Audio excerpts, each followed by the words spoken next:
away we go, ladies, gentlemen, boys, girls, children of all ages. The big show is on your radio. This is ESPN Upstate. Hello to you. And how do you do, Upstate South Carolina? It is tremendous to be with you once again. I am Rob Brown. The pleasure exclusively mine. Thank you for being a part of the show today. Back in the palatial ESPN Upstate studios, the man in control of the show. Every sound you hear for the next 3 hours into your ear holes, sent out by the great one, Colonel Grudge, the alpha and the omega of ESPN Upstate, the conductor of the symphony of sports sounds that is the Rob Brown Show. The great one, Lonzo, is here. What up, Zoe? Thanks for everybody tuning in to what is an odyssey every day on this show. Welcome. Zoe must have said welcome to Odyssey about 9 times before we came on the air today. I got an email, a very interesting email earlier today, Lonzo. Yes. And I'm not gonna jinx it. I'm not gonna jinx it. Suffice to say, there is some no small level of potential that sometime in the next 2-3 weeks, we may very well be joined on the air by not one, but two, not two, but potentially 3 WWE Hall of Famers over the next couple of weeks. It won't all be on one day. Relax, non-wrestling fans. You'll get through it just fine. But just keep your fingers crossed, because one of those 3 is my favorite professional wrestler of all time, hands down. So. Wow. And I don't recall you ever saying who that was. So I've said it to you. I've told you. Have you? I have. Well, I am a grandpa and my memory's not real good. So I can also tell you, I have told you things about the other 2 that should give you context clues as to who the one is. So anyway, I'm trying, but there's just an odyssey going through my brain and I can't get past it. Join us on the stream. Join us on the stream. I'll tell you who it is during the break. I'm not going to say it over the air because the jinx will only work over the air. Join us on the stream at facebook.com/ESPN Upstate. I'll tell you who it is during the break. To make sure you have maybe sunglasses on when you get on the stream, because it's eye popping. That's what it is. That's what we do here. It's eye popping. You guys have mocked me for the purple hoodie. I have switched today for the hot pink golfing shirt. So I will tell you, if I recall, and I could be wrong, and as I said, I'm having some memory problems, too many concussions possibly, but I believe that show for men, someone on that show for men said that men can't, and he would never wear pink. Well, here's the scientific evidence that we can, and we do. All right. Also, I got rumor yesterday, speaking of the show for men, I got rumor yesterday, Zoe, that they were bullied into accepting the Airsoft Challenge. I don't believe it. I got to go back and listen. It was sometime in the first hour, but the rumor is they were bullied into accepting it, is all I'm saying. All right. A lot of stuff to get into on the show today. I've gotten a text in just a minute ago that asked what the noon keyword.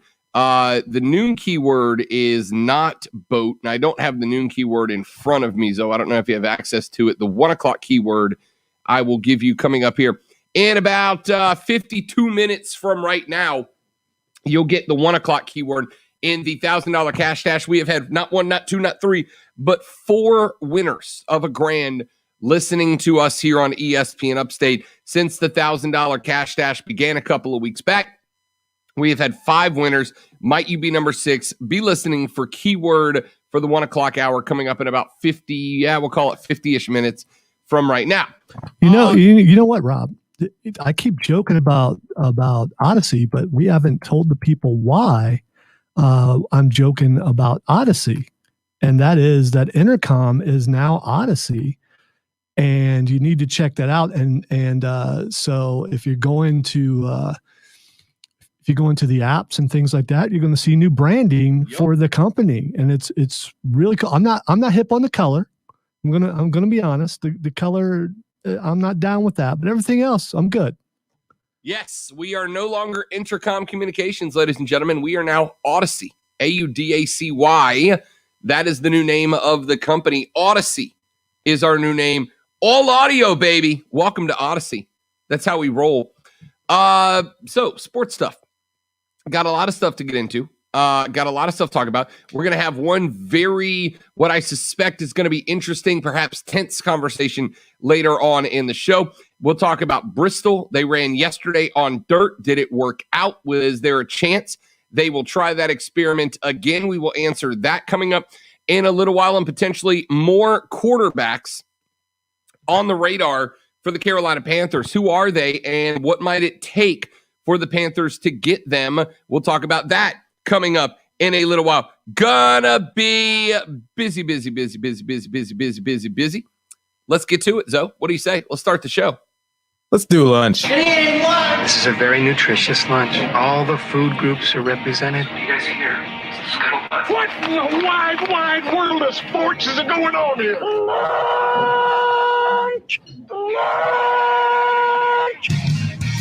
The lunch breakdown, the three things you have to know before you go start talking sports with your friend, family's coworker, or the wall, whoever you spend your lunch break with. Let's jump right into it, shall we?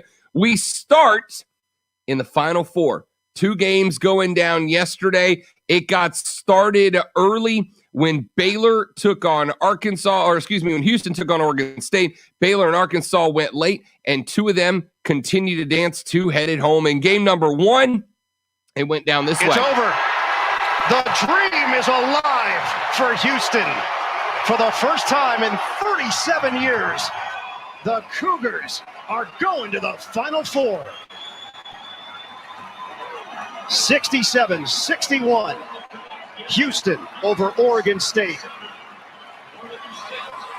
They get it done in the Elite Eight, and they're the first team to the Final Four in 2021.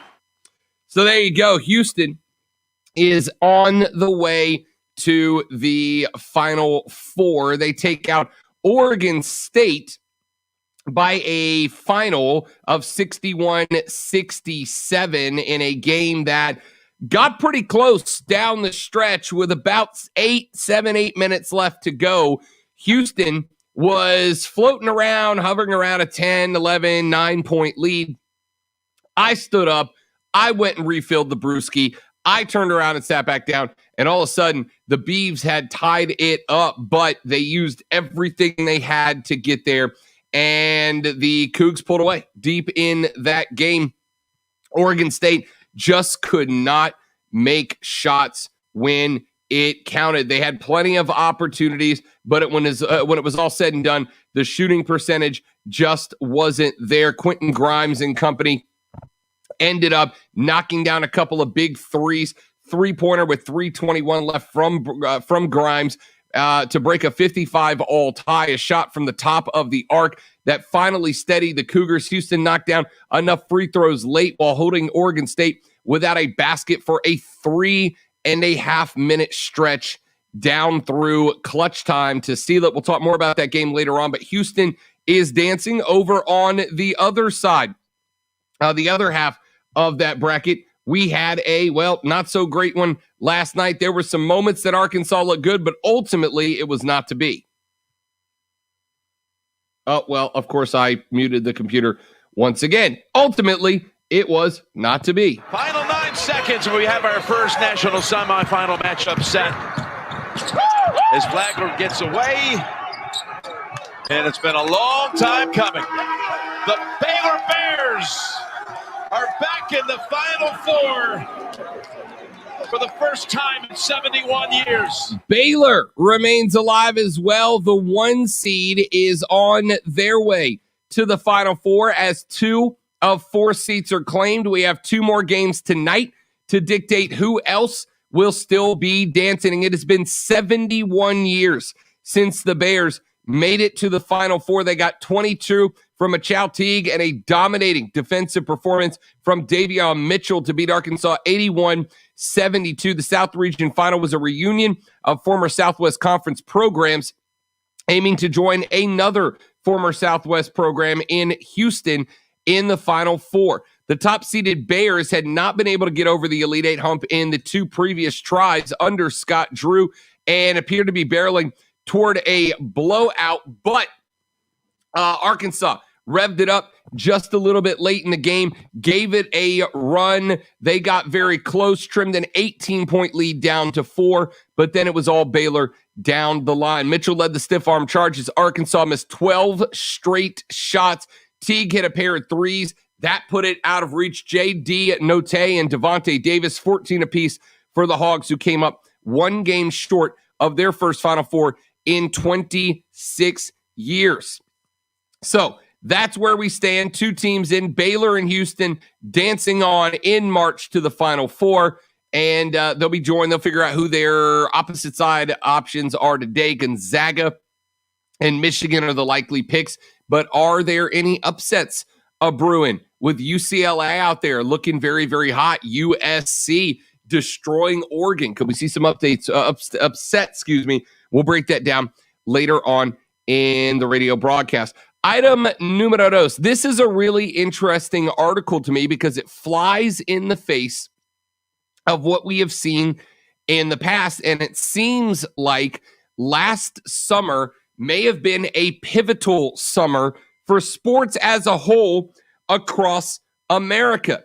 Jay Busby, who writes for yahoosports.com. He is a longtime friend of mine off the air and of a friend of the show on it. And I will tell you that he is going to be joining the show on Thursday to break down this article that he has posted. But Jay Busby, as well as YouGov and Yahoo News, ran a poll where they asked sports viewers how the social justice protest of last summer impacted their sports viewership. Athletes and leagues embraced the new, more progressive policy aimed at amplifying messages of social justice and political advocacy. And Jay says that according to the results of the poll, of those who watch sports on television, about 11% said they now watch more as a result of political and social messaging. About 56.3% said that they watch about the same amount of sports regardless of political or social messaging. But Lonzo, this is a big number and a very interesting one to me. 34.5%, more than 1/3 of those who responded to the poll said that they were watching less sports because of the social justice protest that took place during the summer of next year. Zoe, do you believe that number is as high as this Yahoo News poll indicates that it is? I believe it's higher, actually. Really? Yes, I do. And so how did they conduct this poll? I'm curious. So is it an anonymous poll? Because I think some people would be worried if it wasn't to say one way or the other because they don't want to get canceled or something. So, but yeah, I know a lot of people who are just like, nah, I'm just not watching anymore. The Yahoo News survey was conducted by YouGov using a nationally representative sample of 1,601 U.S. adults interviewed online between February 20th and 22nd in 2021, and the poll claims to have a margin of plus or minus 2.7%. So, here's what I'm going to say about it. Number one, I believe it. All right? I believe it. I believe that number. I think back in 2016, when the Kaepernick story broke, when you had athletes standing up to defend Colin Kaepernick, etc., I think a lot of people claim that they were never going to watch sports again, right? I'm never watching the NFL again. But the NFL's ratings were within a pretty reasonable up-down fluctuation from top to bottom. I don't think as many people stopped watching after Colin Kaepernick as claimed that they would. But after last summer, I have no doubt. That that number is I would say, I don't know that I would have guessed it was 1 in 3. I'd have guessed somewhere maybe closer to like 1 in 5. But 1 in 3 said they watch fewer. Now, what's interesting, and this is what I'm excited to talk to Jay about when he joins the show on Thursday. Tried to get him on today, but as you can probably assume, after putting this article up on Yahoo, Jay has absolutely been inundated with requests for interviews around the country. So he is going to make time for us. The first time slot he had for us is on Thursday, so he'll join us on Thursday's show, and we'll dive into this a little bit deeper. But I'm going to be interested to ask Jay if they broke this information down further, right? Like, because if you only watch the NFL and then you stop watching the NFL, that's one thing. But if you watch the NFL, the NBA, the MLB, NASCAR, and soccer, and you decided that you were out for the NBA last year because of their messaging, but you still watched everything else despite theirs, I don't know. There's a lot of moving parts to this machine. But suffice to say, what will be very interesting now is if we have team owners at the highest level, GMs, etc., who look at this data, believe this data, are influenced by this data. And Zoe, what happens now if leagues try to crack back and reel back on social justice messaging, especially after a summer where they pretty much told athletes, y'all can do whatever you want. We're here for you. At least most teams did. What happens now if they try to crack down and crack back on that? I think they already have cracked down on it. You're seeing less and less during games compared to what you saw last year, where it was everywhere and where announcers were required to say something, no matter the sport, whether they believed it or not. They were required to say it to get the message out. And I'm still seeing it here and there, mostly on commercials, but I'm not seeing it nearly as much as we did back then. And so I think they already know. I mean, they get the ratings just like we do. They understand what's potentially causing the ratings to go down. And that if the ratings go down, the money goes down. The money goes down, the product doesn't exist anymore. So, and if the product doesn't exist anymore, the people with platforms no longer have platforms. In the end, it's business.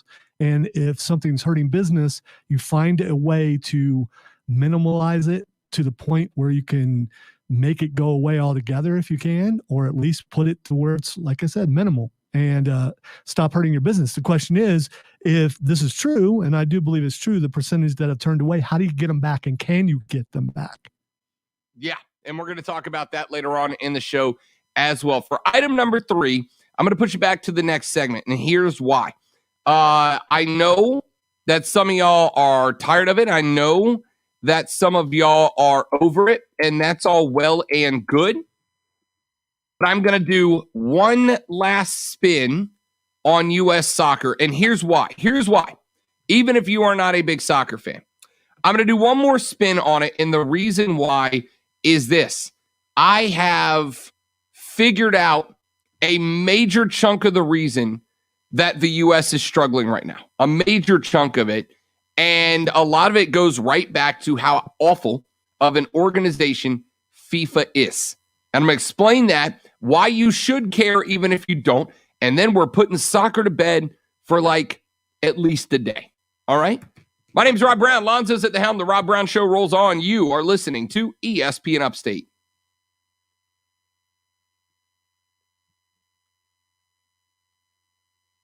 You're listening to the Rob.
Yeah, and Brian Keegan, I see y'all's comments. I'm going to address those on air because we're going to spin this topic back coming up in a little while.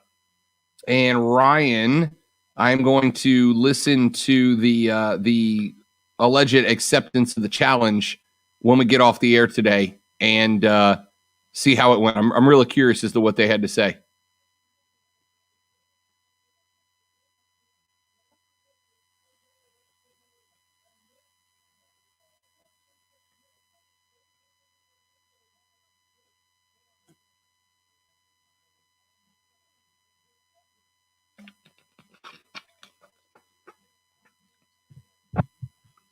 Because, yes, not only do I need to hear them accept it, I really want to hear how they accepted it. Is there reluctance or is there, okay, leave me alone, I'll do it, which is what I think it probably was. Brian asked, who's the wrestler you didn't want to say on air? That would be Jake the Snake Roberts, current AEW legend, WWE Hall of Famer.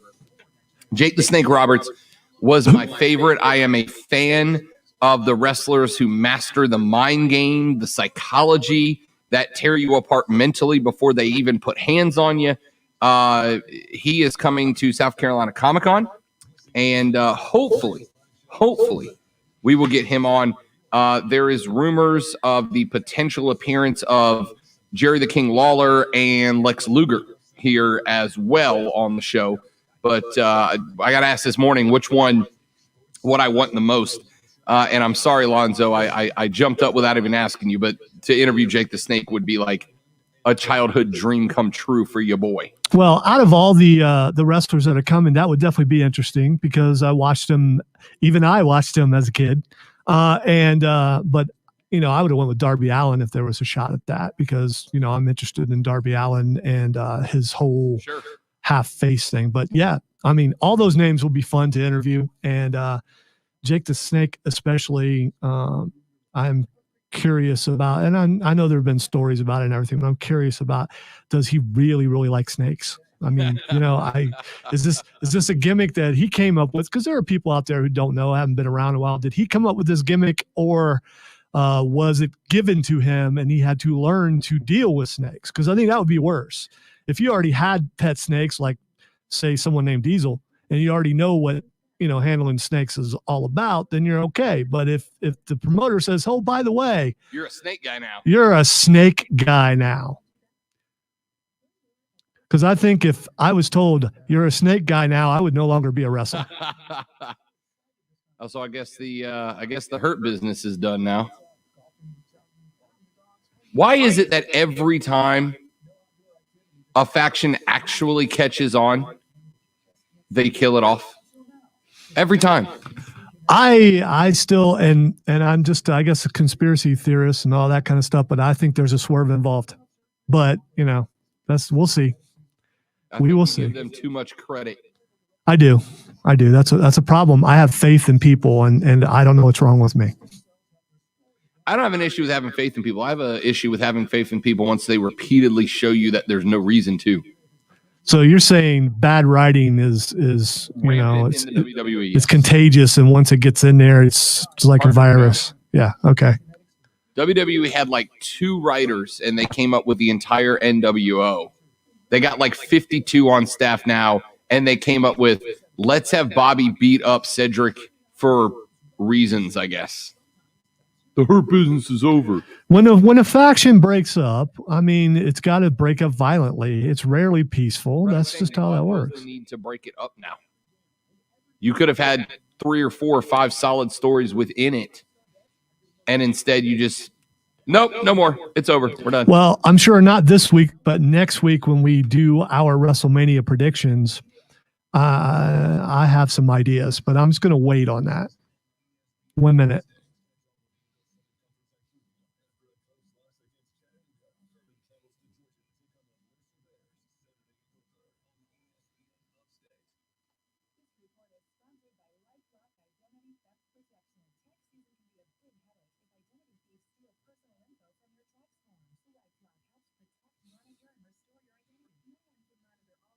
Ah, 17 years ago, the Dudley Boys came to Greenwood and they came to our shop to cut a table to use. All right. Promo code RISK. Kind of awesome. He's not messing around. It's Real, a table unfiltered saw. sports talk on the Rob Brown Show, ESPN Upstate.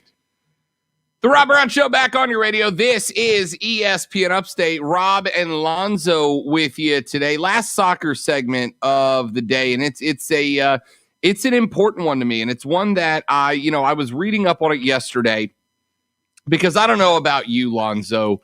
When my sports teams fail in the biggest moments, I become obsessed with why. Right? I want to know why, what went wrong? And it's not always a question that we can get an answer for. Sometimes things just go wrong. A guy had an issue last night that we'll never know about that impacted his mental ability to be ready for the game, et cetera, et cetera. It just happens sometimes. But when the U.S. men's national U23 soccer team failed to qualify for the Olympics, I got kind of curious. I wanted to know why.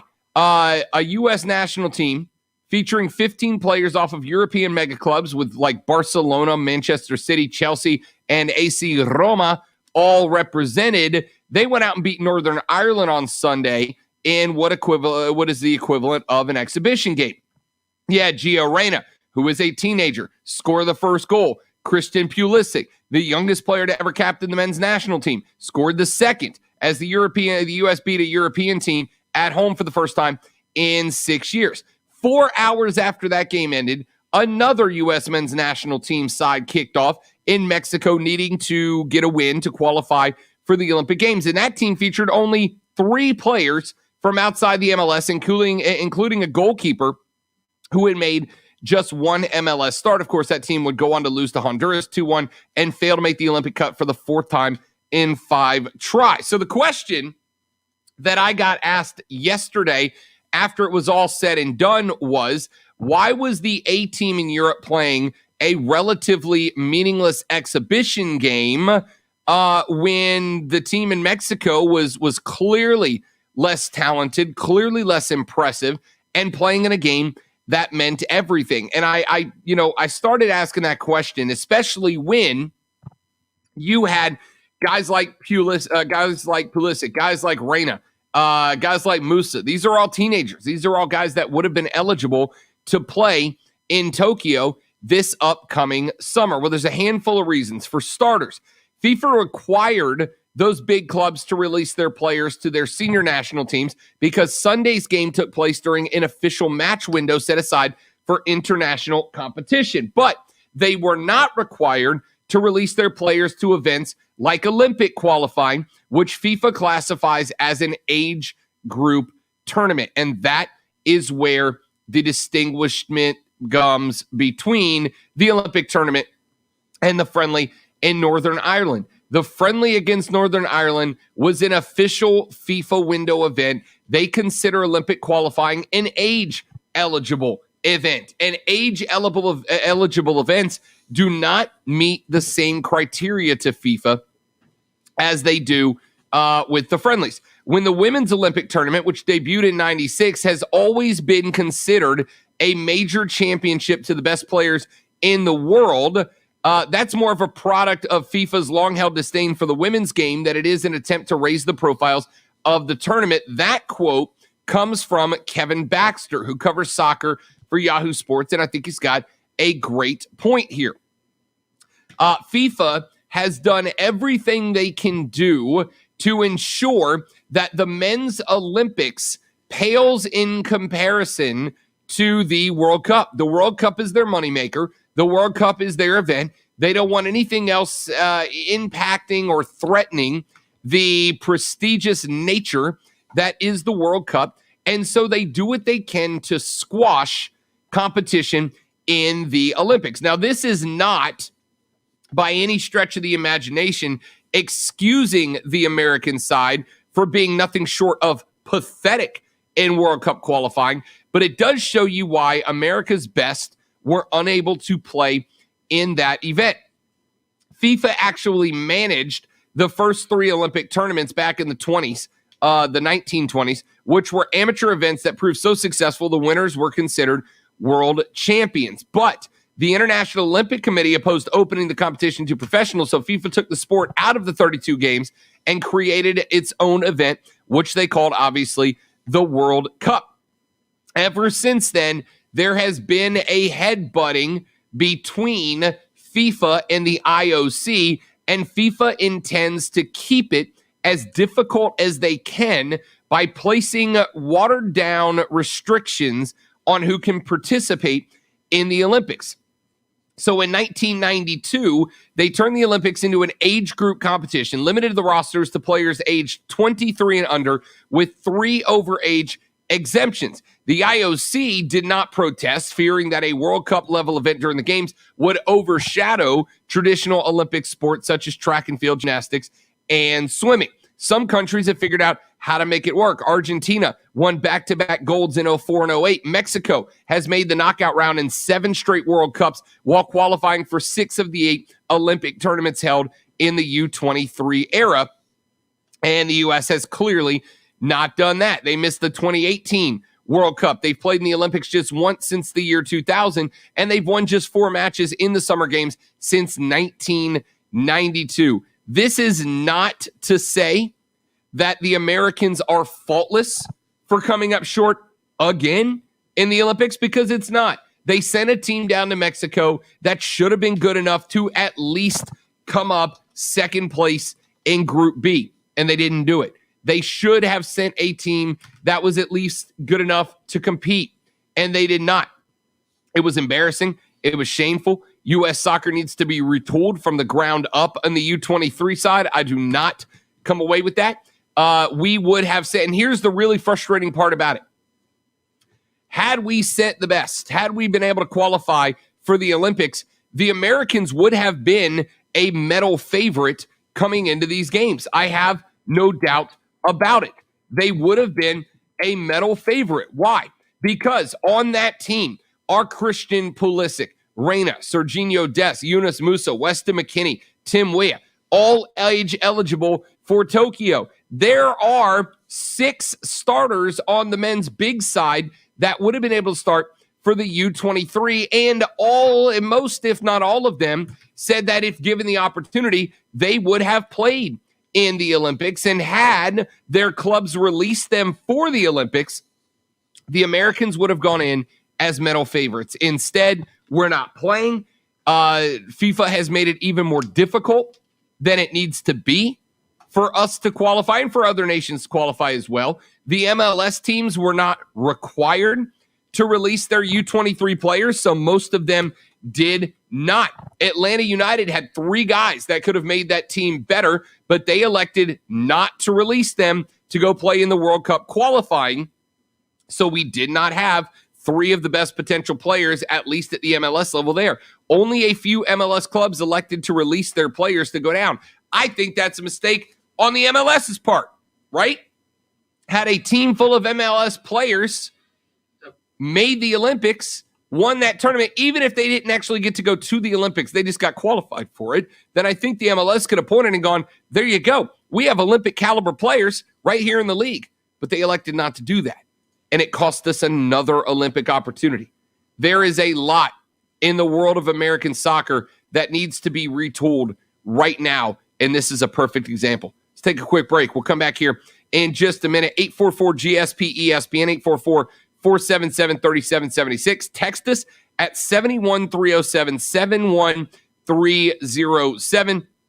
And keep in mind that coming up at the end of the day, at the end of the hour, we're going to give you our next key word in the ESPN $1,000 cash stash. That'll be right before the end of the hour. Back after this on the Rob Brown Show. It's ESPN Upstate. You could have your own celebration dance with free cash.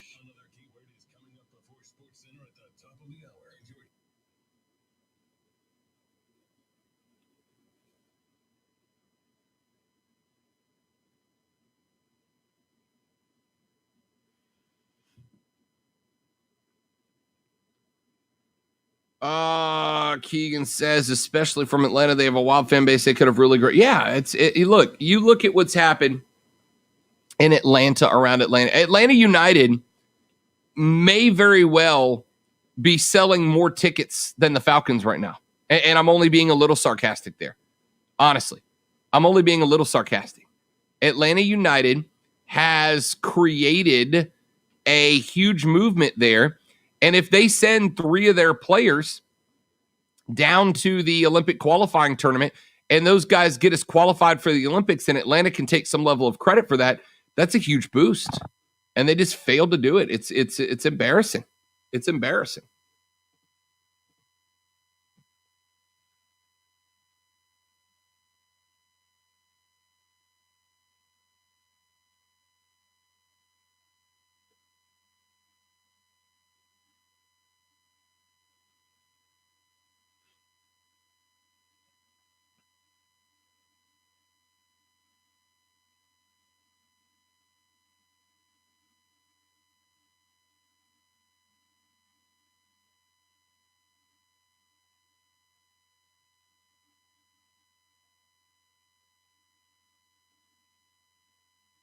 Have you checked your email? Which email we're specifically talking about?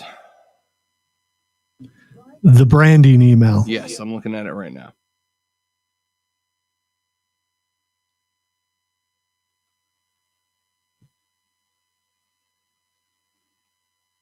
Which is why I interrupted earlier. Yep. Correct.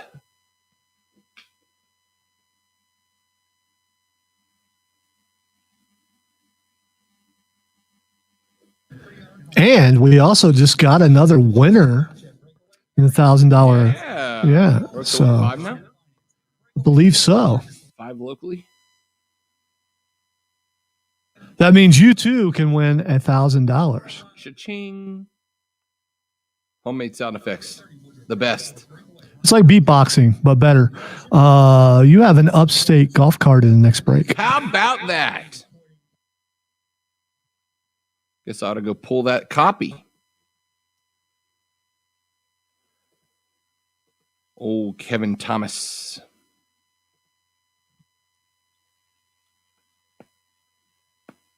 Oh, did you just hear my neck pop? Golly. I did hear that. Oh, that stung. You need a Jerry Lawler neck brace now for the, I think he was, or was it Andy Kaufman, the first one that made that so famous? Who's the first wrestler who wore a neck brace like that? Couldn't tell you. It was probably before you were born. May even before I was born.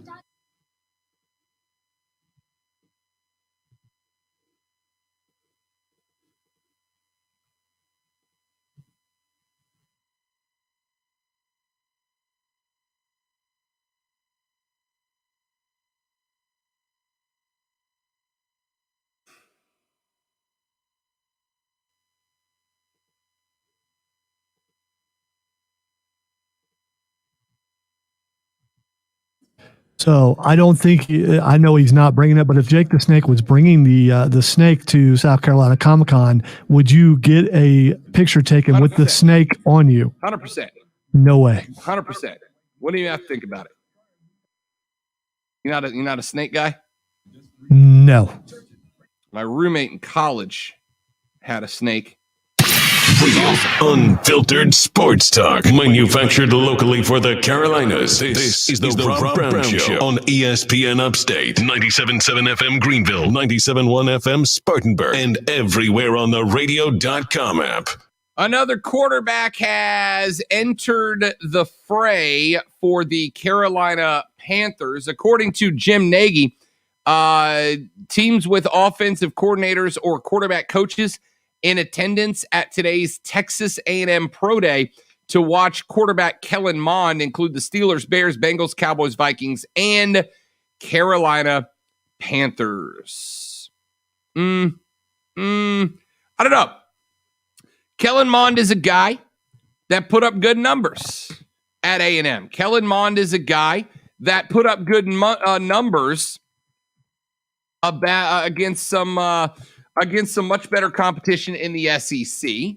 There are some very small some out there that think that he's got a quality skill set at 6'2", 205 to compete with a guy like a Zach Wilson. He has got an absolute laser beam of an arm. When he needs it, he can fire quick rockets into tight windows when he needs to. He's got a very quick release. As far as fundamentals go at the quarterbacking position, he's got all of them down. But he is very mechanical. He doesn't leave you a whole heck of a lot of room for improv. He doesn't have the best footwork in this draft so far.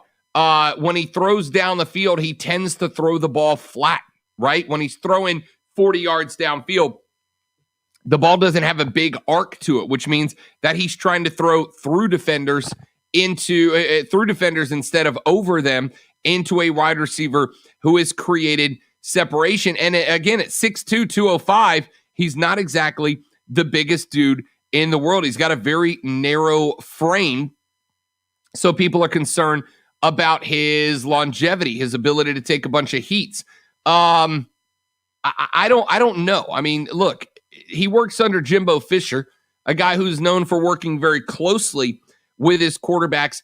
In the past, Fisher, when he was at Florida State, groomed 3 first-round NFL draft picks at the time in E.J. Manuel, Christian Ponder, and Jameis Winston. So he's got a track record of producing decent quarterbacks for the next level, but so far, none of those 3 panned out. Winston's the only one who still has a chance, so it's not like that exactly thrills me. I would look at working under Jameis Fisher as kind of the positive equivalent of, well, Justin Fields can't do it because he came from Ohio State. It's not a great argument. It's not a great argument. Pro or con, it's not a great argument. That being said, Lonzo, any interest in the Carolina Panthers going best available at 8 or trading down to stock up some picks and then maybe looking at a guy like Kellen Mond in the 3rd or 4th round?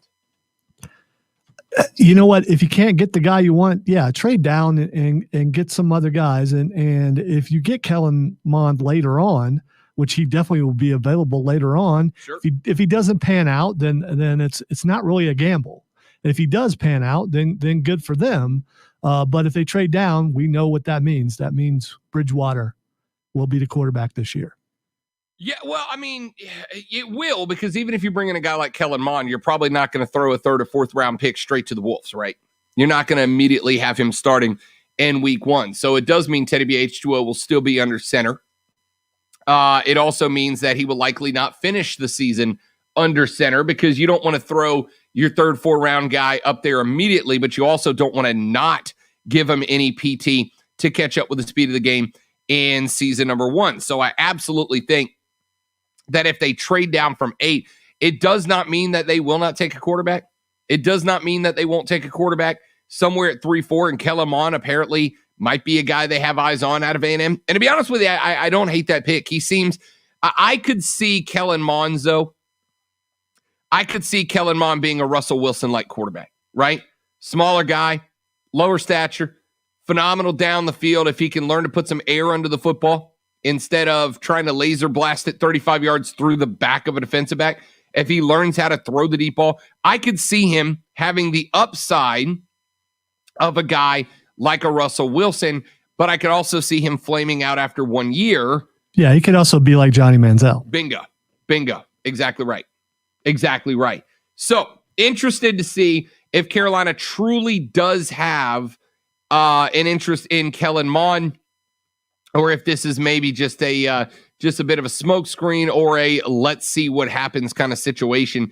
I don't think that they're chomping at the bit for Kellen Mond, but I got to tell you, you've done worse with 3rd and 4th round draft picks than a guy like Kellen Mond that has a lot of potential upside. You've picked worse at 3-4 spots than Kellen Mond. All right. Quick break. We'll wrap up hour number 1 after this. The Rob Brown Show rolls on. It's ESPN Upstate. Golf cart. Yep. The Rob Brown Show. Listen on your Amazon or Google smart speaker. Just say, play ESPN Upstate. So last weekend, ya boy hit the links. I threw down, I think 5 rounds of golf in 4 days or 4 and 3. I don't remember. It's all a blur. And that is why I'm very excited because, ladies and gentlemen, the Upstate Golf Cart is back and on sale now. Spring is in the air. The weather is absolutely beautiful outside. The golfing is as good as it gets anywhere in the area, and the best deal for golfers is back. We've assembled 9 premier Upstate golf courses on your 2021 Upstate Golf Cart, and oh, by the way, it's $99. That's over $450 worth of golfing for just $99. That's over a 75% discount. If you called one of these courses right now and said, hey, I'd like a tee time for later today, and they said, great, 75% off, you'd be like, heck yeah. So why not do that 9 times at once? You can purchase the golf carts and get a round of golf at the Preserve at Verde, Pebble Creek, Legacy Pines, the Rock Golf Club and Resort, Carolina Springs, Willow Creek, Links to Trine, Rolling Green Golf Club, and the club at Brookstone, which is brand new this year. That's a $400+ value. You get it for $99, a 75% discount. Green fees at 9 prestigious Upstate golf courses with a price point of $99. That's less than $15 a round. Check out upstategolfcart.com, upstategolfcart.com. Like them at Upstate Golf Cart on Facebook and Instagram. A great way to get on the course with the boys all spring and summer long. Courses are open. Spring weather is in the air. Supplies are limited. Get yours now. Go to upstategolfcart.com.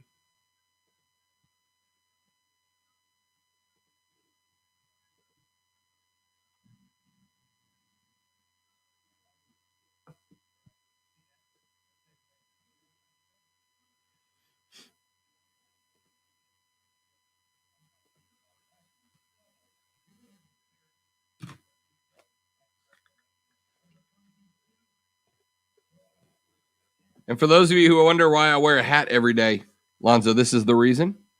I have my cockatiel haircut going on over here.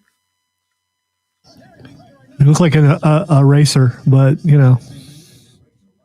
I don't know, man. I feel like this is what the kids are doing nowadays, right? They are. The don't care look. You could get away with that. Be thankful that you got the thickness up there to be able to do that. I do. It's called volume, and I got plenty of it.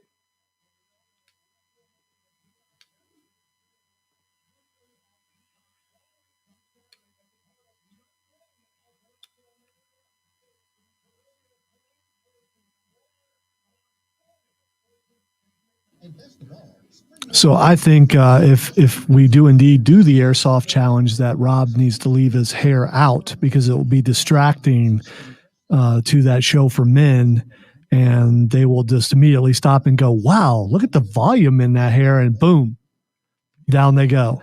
It's a good move. Not that we need, extra help, but obviously the tacticians are here on this program. So, I mean, Oh, we'll have a, dude, if this goes on the calendar, you better believe that I will be out there scouting that course. I will have every nook and cranny memorized in the old noggin. Zoe, we will have our own sign language commands. Okay. Like baseball coaches ready to go. Whereas this will be that show for men's sign language.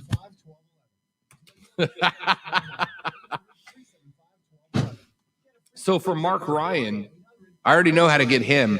We'll just yell across, there's a hot blonde chick looking for a date right in the middle of the course.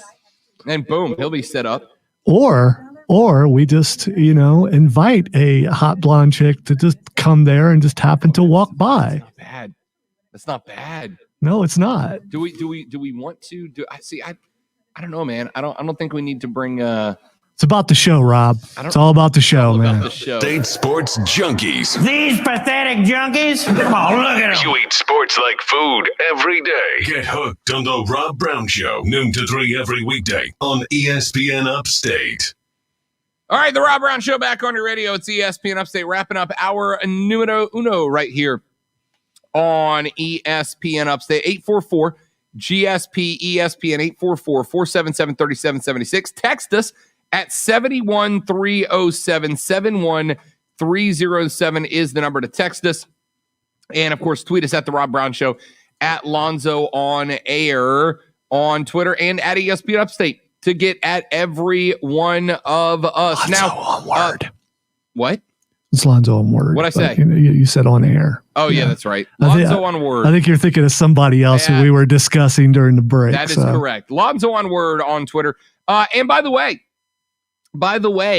the big message to promote to you today, radio.com is now Odyssey, and Odyssey is your new home for all the audio that matters to you. Download the Odyssey app today and listen to ESPN Upstate around the clock. The app is now called Odyssey, Audacy. Make sure you download it and listen to ESPN Upstate around the clock on the Odyssey app. There you go. Something new, fun, and exciting for you. Welcome to the Odyssey. It's almost creepy. It's almost creepy, though. I'm not going to lie.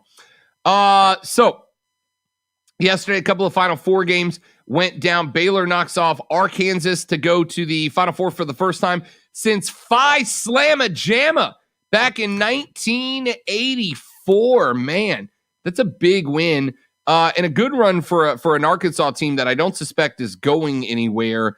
That program is right in the right direction, but Baylor showed you why they are a 1 seed last night. 22 points from Machau Teague, a dominating performance from Davion Mitchell.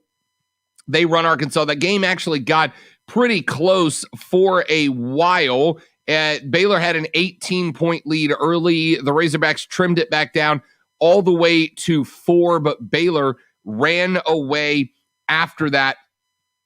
Baylor had reached the Elite Eight in 2010 and 2012 previously. Both of those runs into the Elite Eight ended in flameouts both times to the eventual national champions, leaving the Bears short of the Final Four, dating back to when the bracket was only 8 teams. The Bears repeatedly beat the Razorbacks off the dribble, led by 12, 4 minutes in, stretched it out to 18 before, like we mentioned, Arkansas was able to cut it back down. But it was all downhill in the final 5 minutes of the game. The Razorbacks hit 10 of 11 shots during one stretch to pull it to 44-38. They were down just 8 at halftime, despite struggling for another long stretch. Had about a 3.5-minute run late in the game where they did not score, and that would be all that she wrote. Over on the other side, Oregon State took on Houston. The Cougs prevail 67-61, and now there was only one double-digit seed remaining in the tournament. Kevin Sampson stood atop the ladder and yanked loose the rim after his team earned their first trip back to the Final Four since Phi Slamma Jamma with that 67-61 win. The Cougars, the second seed, back in the Final Four for the first time in 37 years. They had a 17-point lead at one point over the number 12 seed Oregon State Beavers before preventing the 12th-seeded Beavers from having any additional effort at a comeback. It was 55 apiece at 3:21 left to go in the game when Quentin Grimes knocked down a ranged three-point shot from just above the top of the arc that finally steadied the Cougars. Houston knocked down enough free throws late in the game, held Oregon State without a basket for about 3.5 minutes down the stretch. So the Cougs now on the way to the national semifinals where they will take on the Baylor Bears. Houston shot 29% after halftime, 32% from the game, but Houston is a team that believes in defense first. It carried them as far as the Sweet 16 once before in Sampson's first 6 seasons. Now it gets them to the Final Four. Marcus Sasser scored 20 to lead Houston. Grimes bucketed 18 as well, but it was DeJon Jarreau, the American Athletic Conference's Defensive Player of the Year, who led the effort that slowed down Oregon State star Ethan Thompson, named the most outstanding player of the Midwest region. Jarreau finished with 10, 8 boards, and 8 assists 2 days after flirting with another triple-double and shutting down Buddy Boeheim from Syracuse back in the Sweet 16 as well. The Beavers were 14-12 to close the regular season before making a run to the Pac-12 title. The Pac-12 has been very good, but one of those teams gets bounced. Houston, look, you hear the old expression, dance with a girl who brought you. They held the Beavers to 35% shooting in the first half before Oregon State started creating some openings. The Cougars also finished with a 41-29 rebounding advantage, a 19-7 edge on the offensive glass. It was just tough. Hard-nosed basketball. And this matchup between Houston and Baylor has got potential to be very, very good coming up later on in the week. In the next hour of the show, we are going to give you a look at our Final Four games, our Elite Eight games with the Final Four ticket on the line tonight. I'll give you my predictions on that later on in the show. But before we get there, your keyword for the 1 o'clock hour and your chance to win $1,000 in the Cash Dash on ESPN Upstate is BOAT, B-O-A-T, BOAT. Text that keyword to 72881 for your chance to win $1,000 powered by BetQL. Let BetQL's proven data and analytics help you become a better. Download the BetQL app today. This is a national contest and text and data rates may apply. This hour's keyword again, BOAT. Text it to 72881, B-O-A-T. It's the $1,000 Cash Dash on ESPN Upstate. Did the NASCAR race at Bristol work? We'll talk about that next on the Rob Brown Show. Rob Alonzo, this is ESPN Upstate. ESPN Upstate, WYRD Greenville, WORD Spartanburg. All right, hitting the head, ladies and gentlemen. I will return briefly.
Zoe, I could not care any less about Shane McMahon v. Braun Strowman. Couldn't care less. Like, I know you're going to get the one, crazy Shane spot of the year. Well, care less.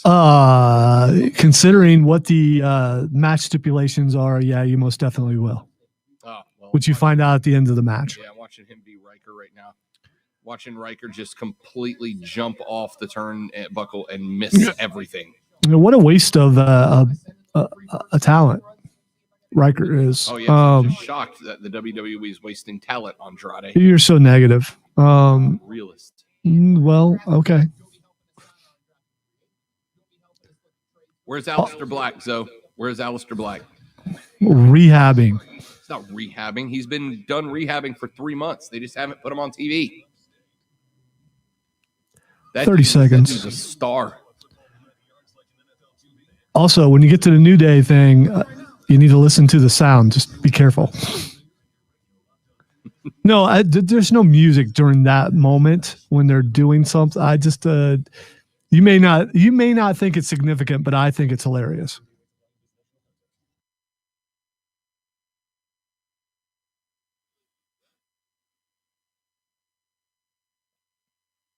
QL app today. Warning. Man, check this out. For an official Rob Brown lockdown. Represents being real. Yeah. Real, unfiltered sports talk. Manufactured locally for the Carolinas. Lockdown! This is the Rob Brown Show. Yeah. Only on ESPN. ESPN Upstate. Hour number 2 is upon us, ladies and gentlemen, boys and girls. children of all ages. The big show rolls on. Rob Lonzo, you be a part of the show. 844-GSP, ESPN, 844-477-3776. Text us at 71307-71307. Tweet us at The Rob Brown Show, at Lonzo on Word, Lonzo on Word, and at ESPN Upstate. Plus, follow our social media pages at Facebook.com/ESPN Upstate and Twitter.com/ESPN Upstate. Join us in the live stream. Had some good conversation going on there. Facebook.com/ESPN Upstate is the live stream. You can click on view. And if you have a smart TV, go to YouTube.com/The Rob Brown Show. You can watch it on your smart TV at home, man, or at work. The boss comes in. He says, hey, you can't be listening to the radio. You go, no, boss, I'm not. It's just a TV channel. I have it on in the background. And then you can sit here with us and waste 3 hours of your day. You're welcome. You're welcome. Just here to make your life better. That is what we do. All right. A lot of things to get to in this hour of the show, but I'm going to ask you guys the question. Did you watch the race at Bristol yesterday? The boys of NASCAR spinning circles on the dirt track. We had a whole lot of laps being run, 250 of them on the half-mile track down there at Bristol. It was a wild weekend to get there. We had obviously plans for the race to take place on Sunday, but we had flooding around the area. The parking lot was a lake on Sunday evening. They had to wait for that water to subside. They had to wait for the track to drain itself to be ready to go. They did go yesterday. And look, here's what I'm going to say about that race and how it looked on TV to me. It was a gimmick race, all right? It was a gimmick race. We knew going in there was going to be chaos. There was. We know going in that a bunch of guys that typically run well at Bristol were not even going to finish the race due to wrecks. There was. I was thinking about the race yesterday, Lonzo, and I had a thought. It flashed me back. And it flashed me back to a scene from one of the best movies ever made, Russell Crowe in Gladiator, right? Right after Maximus Decimus Aurelius, former leader of the Roman armies, is sold into gladiatorial slavehood, there is a scene where he is fighting at a small coliseum outside of Rome. And he goes up against a circle of other gladiators, and he absolutely wrecks them all. Then, in the culmination of the fight, there is one gladiator remaining. Maximus Decimus Aurelius takes two swords, and he plunges them both right into the chest of the gladiator in question, who falls to his knees. He removes the swords, and then using both of them, decapitates the guy by swinging both swords across his neck from opposite directions. After he does that, he takes a look around the stadium. He takes one of the swords coated in blood, and he throws it up into the stands at the feet of the Roman nobility who have gathered there for bloodshed. And do you remember, Lonzo, the line that he screams at the Roman nobility after he decapitates the gladiator in brutal, gruesome fashion and throws a bloody sword at them? Boy, I hope I don't misquote this because I really love the movie. Are you not entertained? Yes. Are you not entertained? Screams it at him. And there's this moment of awkward. And then the Roman nobility begin to applaud his performance. Hooray. That was a beautiful decapitation of another man, along with multiple murders that you just committed. That was Bristol. That was Bristol. When you went to see the gladiators fight in ancient Rome, you did not watch the gladiators fight because you were expecting, beautiful, artistic, stylized combat. If you were Roman nobility and you went to watch the gladiators fight, you went to watch bloodshed. You went to watch carnage.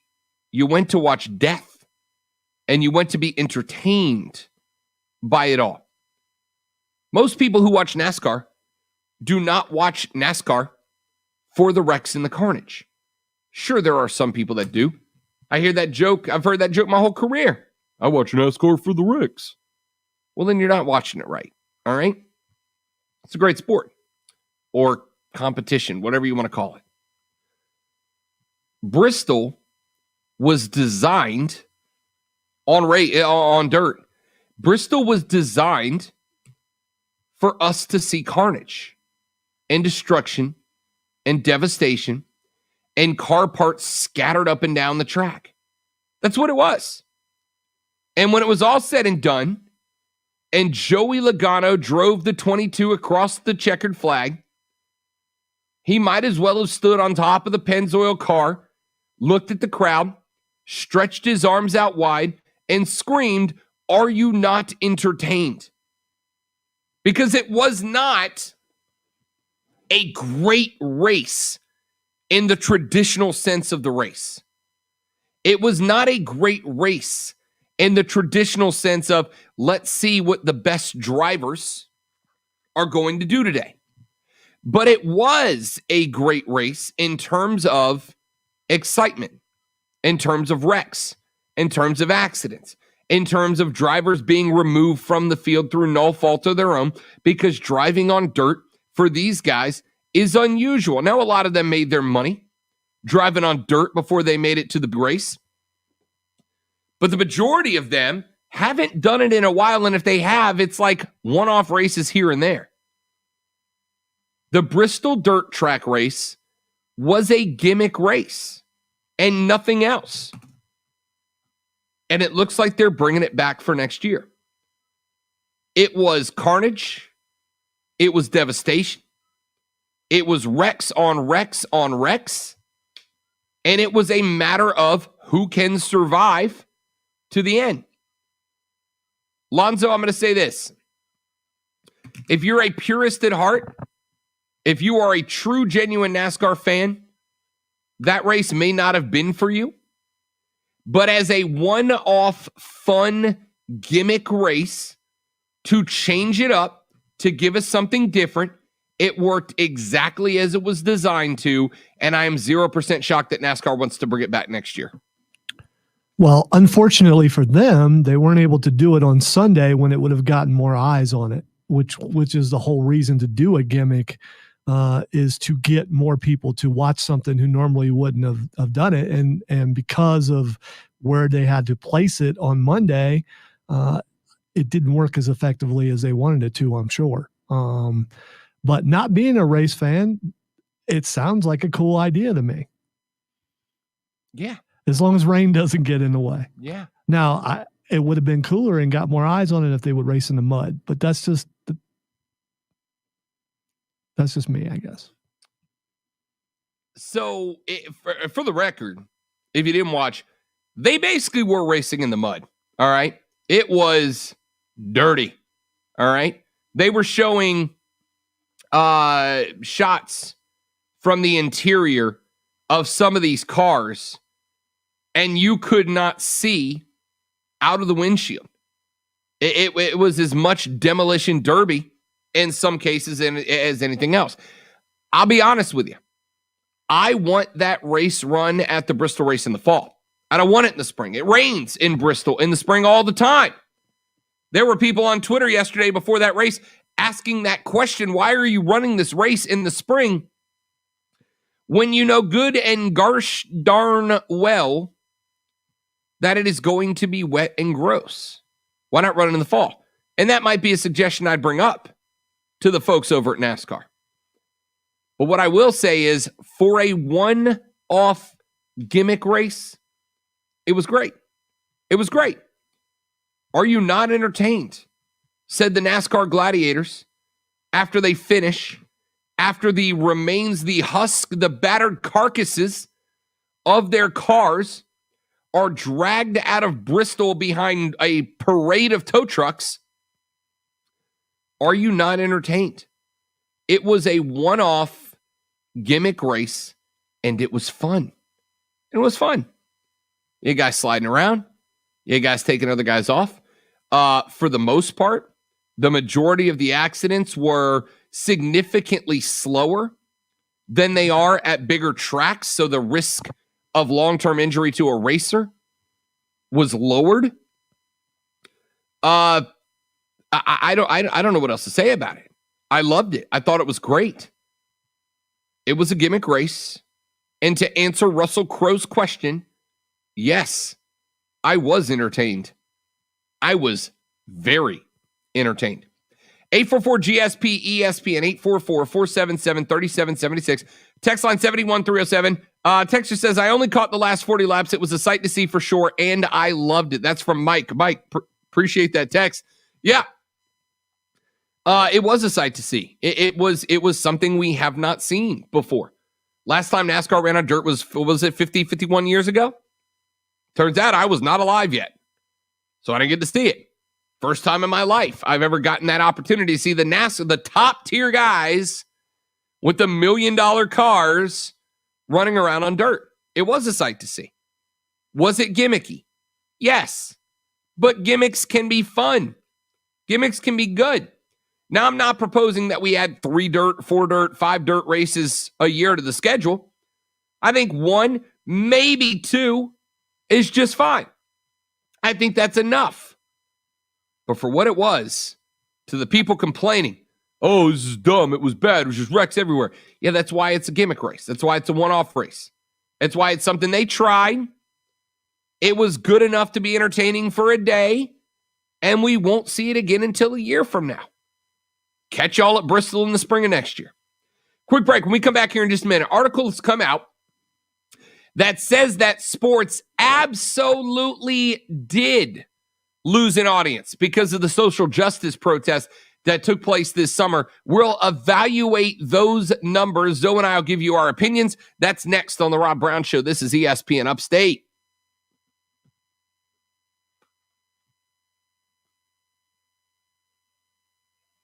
The Rob Brown Show.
Steel cage match, which means that Shane's jumping off the cage again. That's what that means.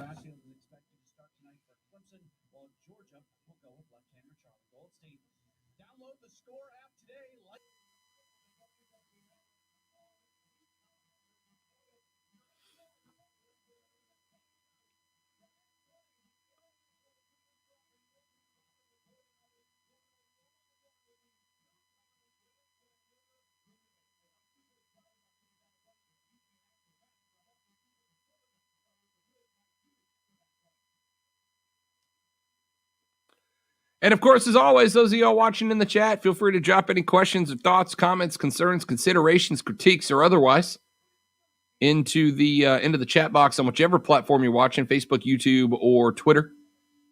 And they will populate on our screen. We can address them off the air.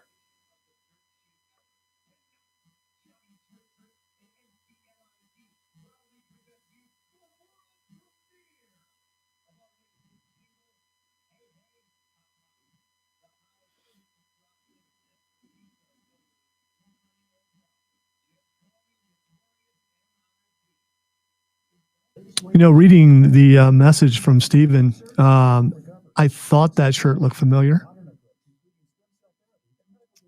I just can't wear it. It's just all black from now on. I just only wear black shirts. No, you can't do that. I wear all black.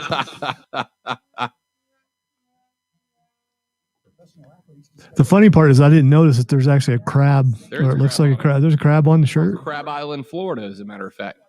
Allegedly. No, it's literally written right there on it. No, it looks like it says Bikini Bottom from here, but it's just kind of a distant thing. So.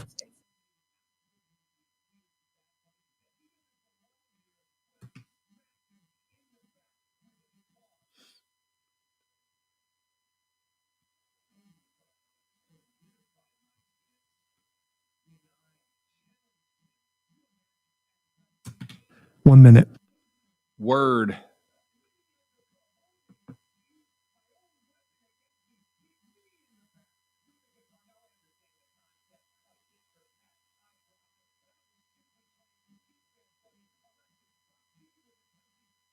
So just to let you know, my concerns yesterday about someone waiting outside had to do with what we found out today. Okay, so, gotcha. Yes.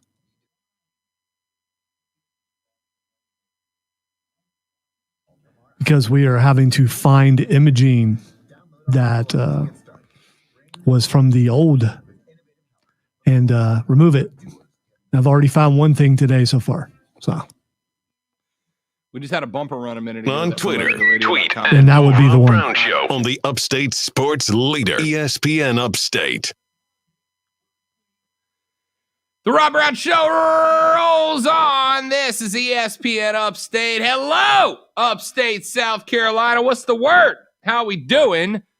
Robin Lonzo with you. All right, so Jay Busby, who you guys have heard on this show multiple times. He is a friend of mine off the air and a friend of mine on it as well. Jay has put out an article on yahoosports.com in which he says that nearly half of Americans have changed sports viewing habits because of social justice. Now, while that is not all negative, there is a pretty solid chunk. Jay writes that in the wake of last summer's social justice protest, which obviously kind of took over sports for the majority of the back half of the 2020 season, in the back half of the COVID year, nearly half of all Americans changed their sports viewing habits. And Jay attributes that to a poll that was run by Yahoo News via YouGov.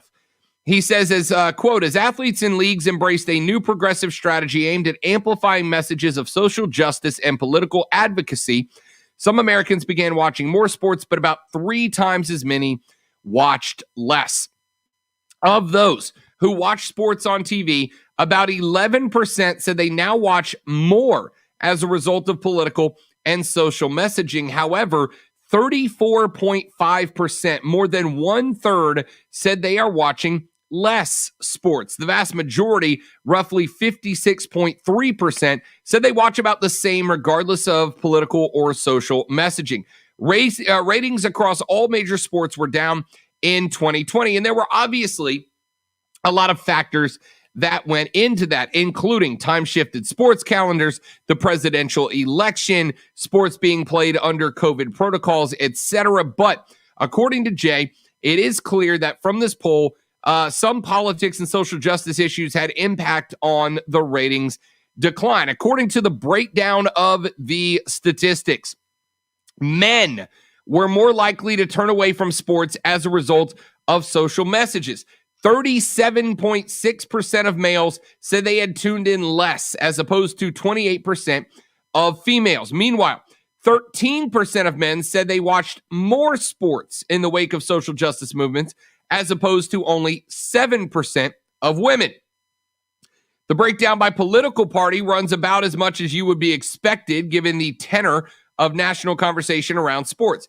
About 13.7% of Democrats, self-identified Democrats, say they watched more sports in the wake of social justice movements, while 19% watched less. On the other hand, only about 8.6% of Republicans watched more, while a whopping 53% watched less once social justice messaging became prominent. Jay goes on to say that independents, unsurprisingly, came out somewhere in the middle, with about 8.7% saying they watched more sports in the social justice era, and about 38.6% saying they watched less. Now, this survey was conducted by YouGov using a nationally representative sample of 1,606 U.S. adults interviewed online between March 22nd and 25th of 2021. Respondents were asked the question, how has the discussion of politics in sports on social media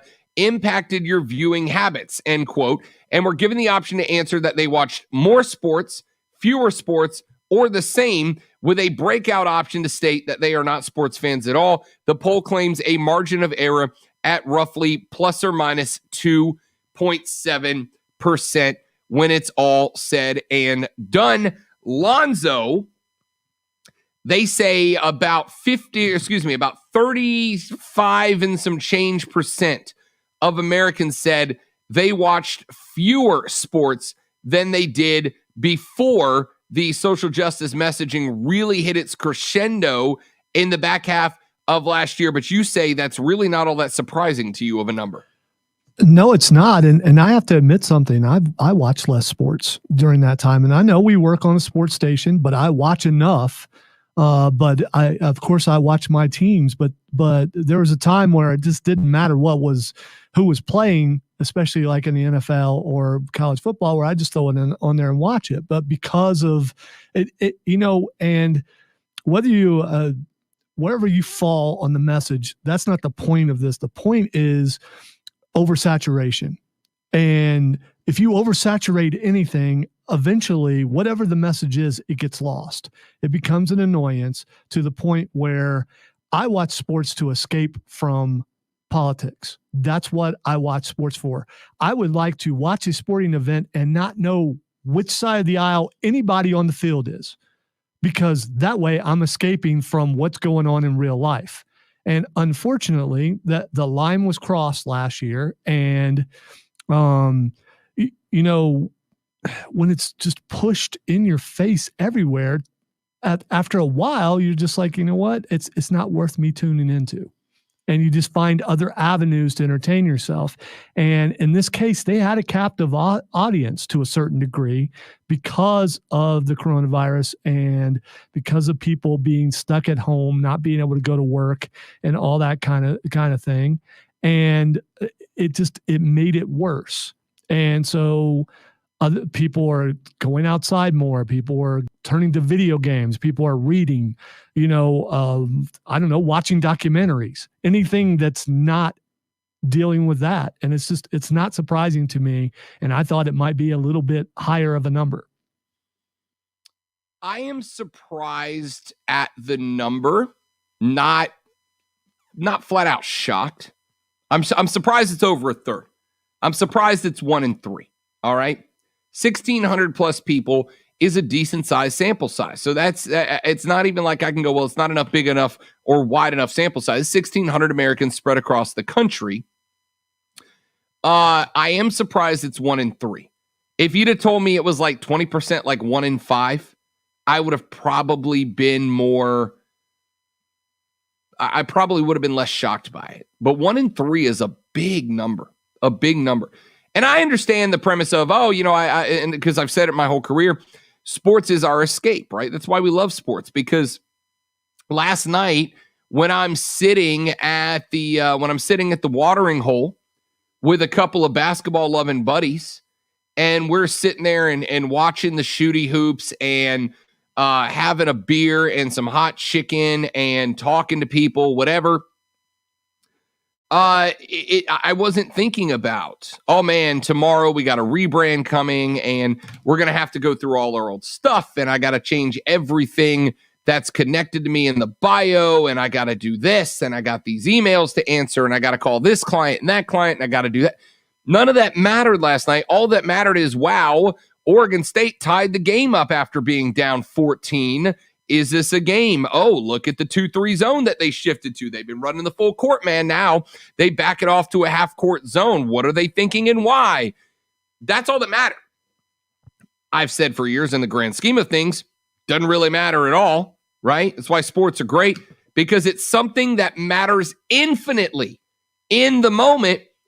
And then in the grand schemes of things, it doesn't matter at all. Your life can be fulfilling whether your team ever wins a Lombardi trophy or not.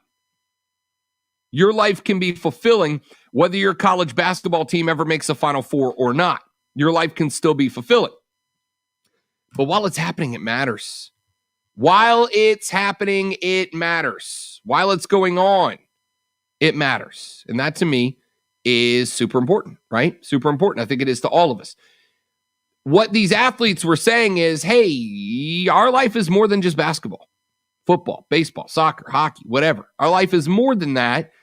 And considering there are parts of our life that we feel in danger because of, we are going to use our platform. That being said, there's nothing wrong with saying, nope, I don't want it in my sports. That's your right. It's your opinion. The interesting thing to me is going to be how these sports respond to this, Lonzo, because see, what happened was in the back half of 2020, they all started saying very in the open, we want our athletes to be out there, be advocates. We want our athletes to have a platform and be able to utilize their platform. We are going to support them. We'll put Black Lives Matter down on the NBA court. We'll put unity and hope and reform and change and freedom and all these different words on the back of our jerseys instead of putting the players' names. We'll let our players do all that.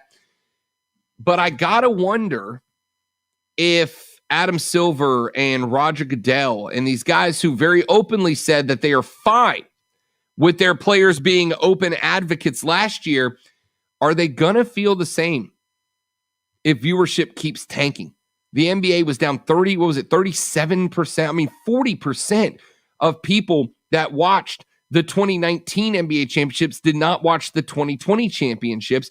If those numbers stay consistent moving forward, I got to wonder, Alonzo, if the NBA hasn't locked themselves into the social position of, we don't care about the money, we care about our players, and if we lose a third of our change, it is what it is. We'll have to find other ways to get it back. If you're a business guy, Zoe, sitting in the NBA corporate office right now, knowing that you're about to peeve either the fans or the players, but one of those groups is about to be unhappy with your decision, I don't envy the people in that spot.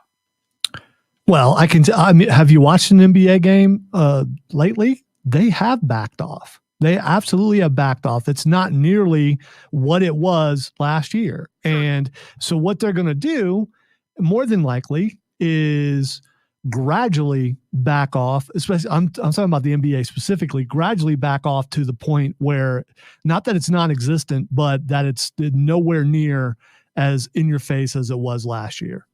And it's not like we'll just slowly do this and people won't pay attention. I guess it could be that to a certain degree, but wherever your money's coming from, as far as this country goes, they probably need to pull back some, because if you lose the interest in the sport from the adults who are paying the bills, then the adults no longer care about putting money forward for their children to play said sport. And eventually a sport will die out, and you don't want to see that happen. No, certainly not. I certainly don't want to see the NBA die out. Of course not. And there is somewhere in there is a line where the NBA looks at the players and says, you have two options.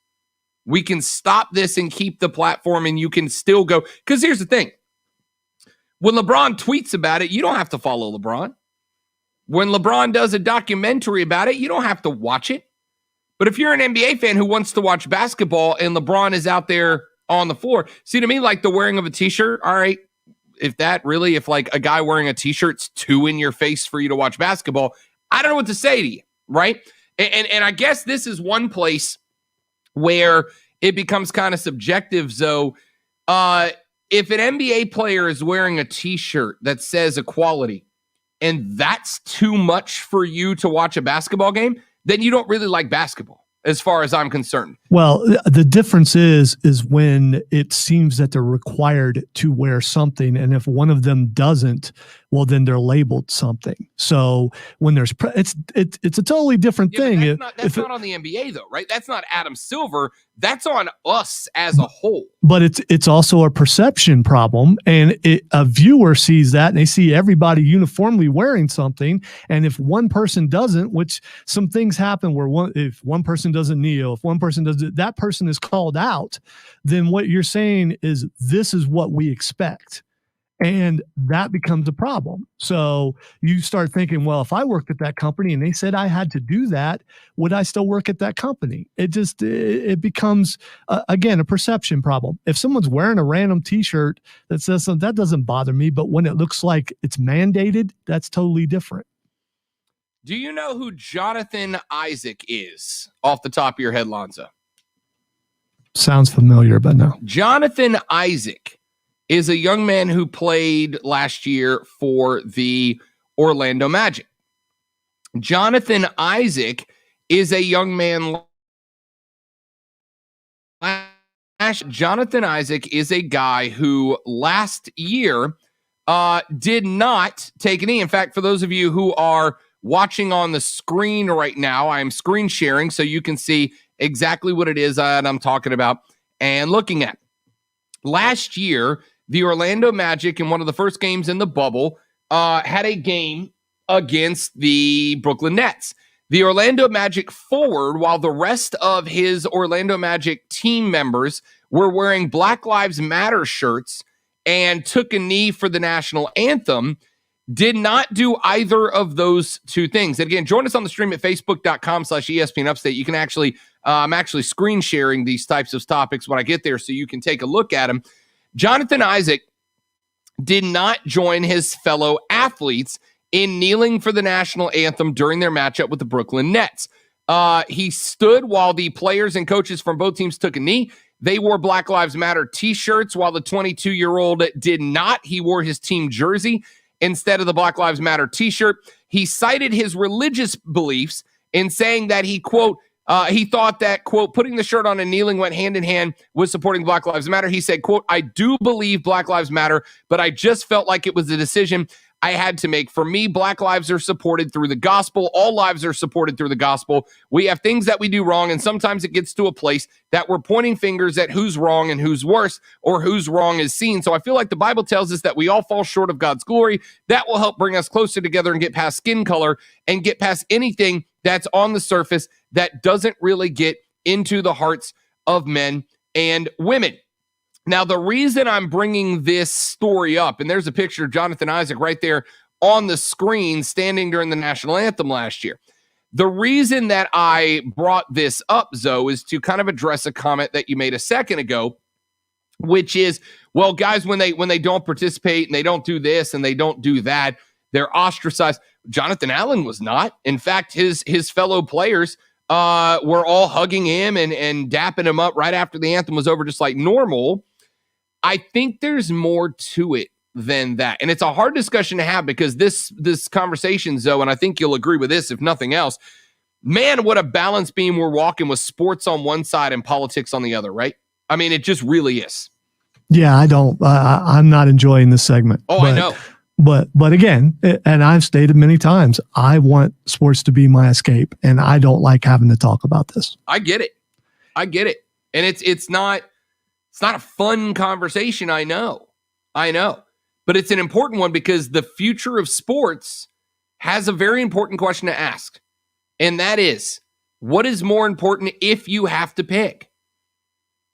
A, continuing to give players platforms, allowing them to be social advocates.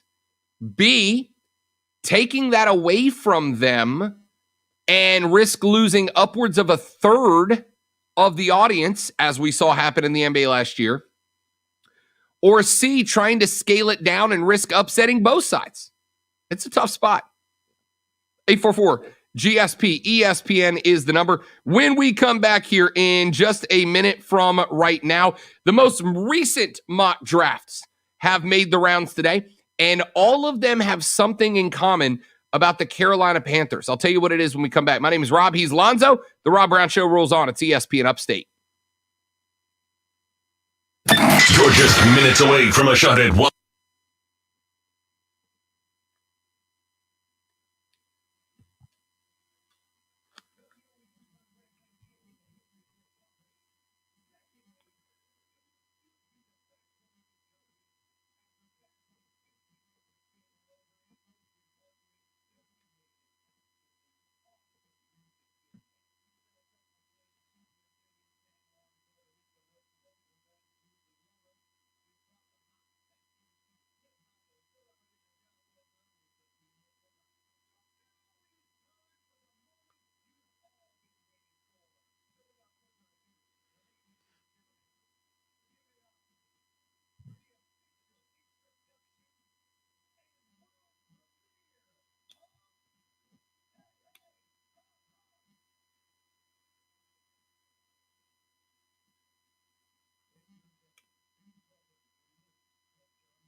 Thank you. Thank you, Lisa. You're the best. See, people? I look good. See, Zoe? The people who matter, they know what they're talking about, Lonzo. I never said I didn't like the shirt. I just said it was eye-popping. You said I look like Patrick from SpongeBob. No, I didn't. I agreed with a listener, and it's more about the hat. And then it just so happens that a picture of Patrick had just been on Twitter, and I looked up, and the colors match really well with Patrick's shorts. They just do. I can't win on the stream. I can't win on the stream this week. Can't do it.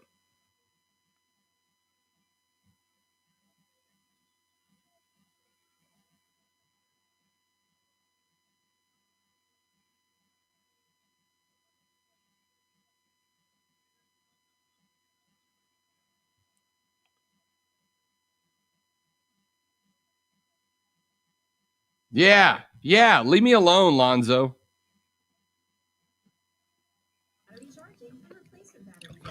Okay, but someone does have to push the buttons.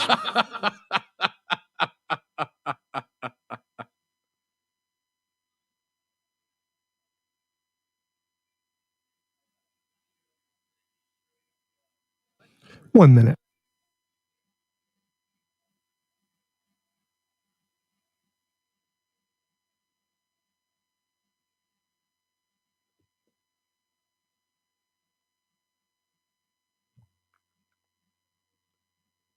And then we get this guy. Hashtag Team Lisa. Sponge Rob Round Pants. Come on. I think I've had about all this Miz music video I can handle. Yeah, I didn't make it through the whole thing either.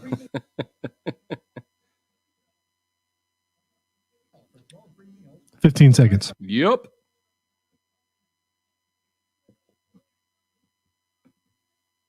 He's not messing around. Real, unfiltered sports talk on the Rob Brown Show, ESPN Upstate.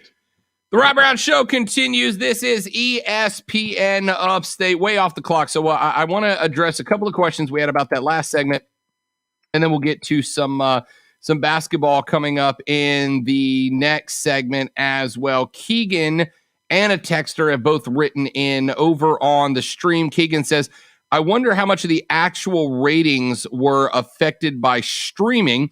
And on the text line at ESPN, just curious, does it take into account with the ratings for, say, basketball that a lot of restaurants and bars shut down due to COVID, so the TV ratings didn't look as high? Well, the poll in question here was not a TV ratings poll.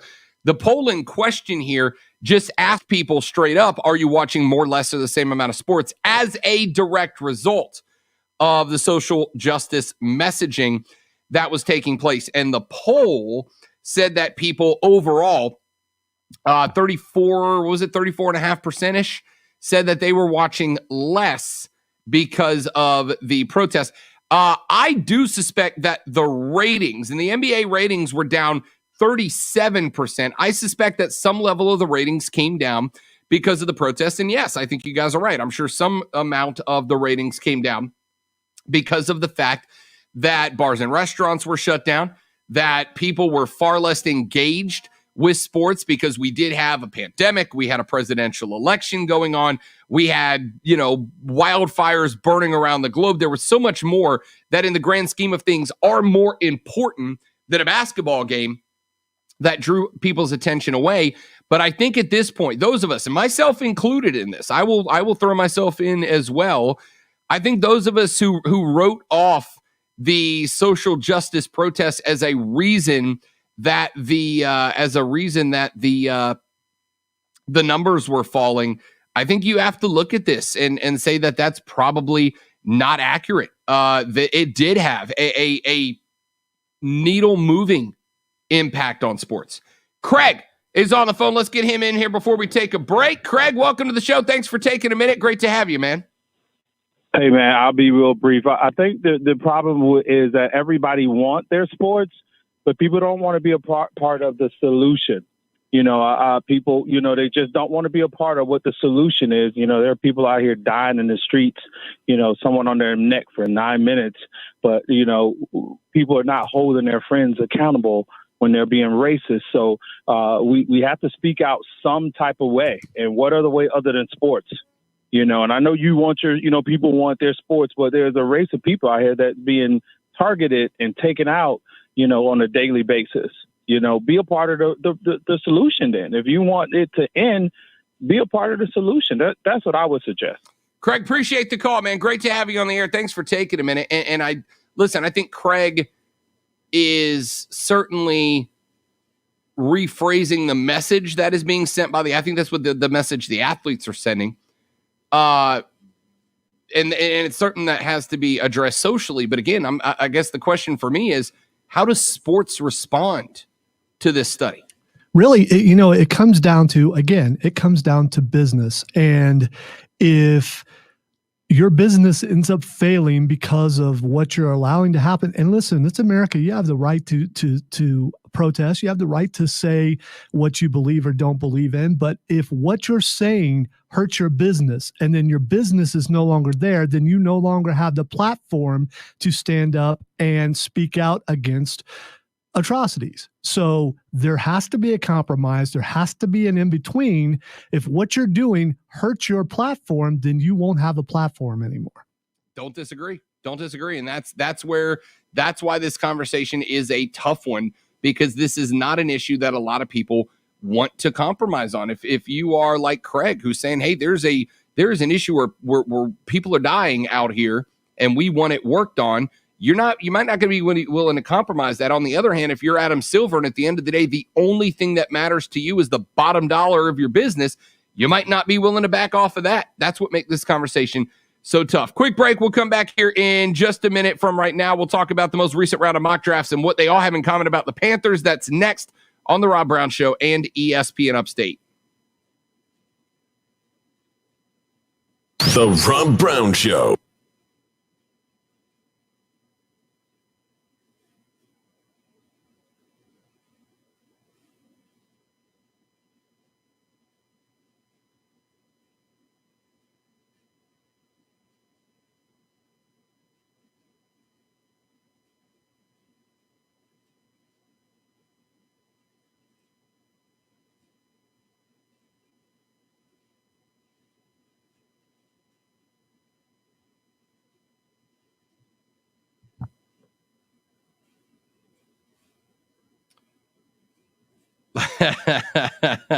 They can't. Yeah, I wear loud stuff, Miss Lisa. I wear loud stuff, and I don't apologize for it.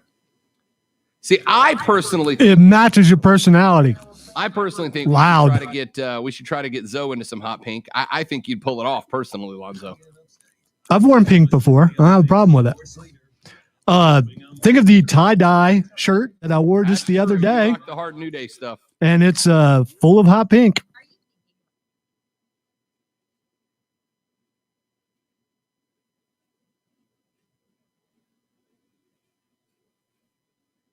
Oh, we have so much stuff to do after the show today. Yeah, I'm looking forward to changing my signature. Again. And putting my real title in there and not what they say I am. Executive producer. Daggone right. I earned that. Alpha and the Omega. I got a nameplate and everything that says it. I have a nameplate. Well, it's not a nameplate. It's a name paper.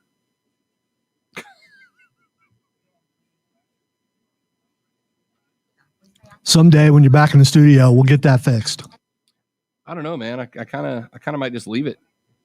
It's iconic at this point. It's been up a year.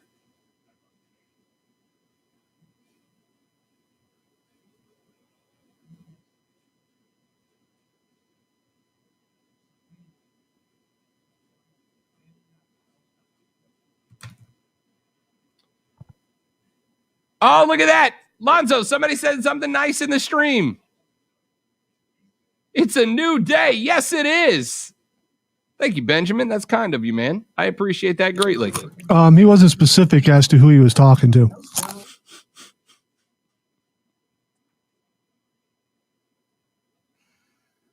Well, it is now because I help make sports radio great, and Lonzo, you are a big help. That's what on my gravestone I want to be Lonzo. He was a big help because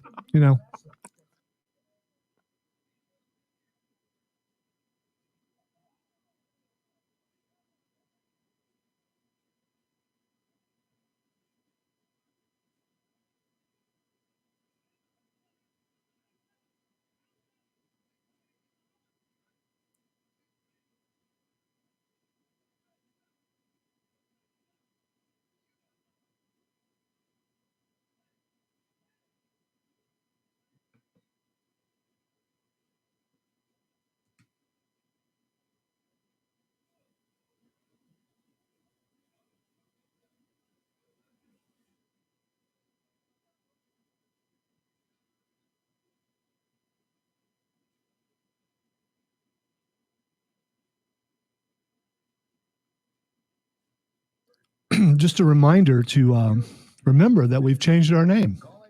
Odyssey.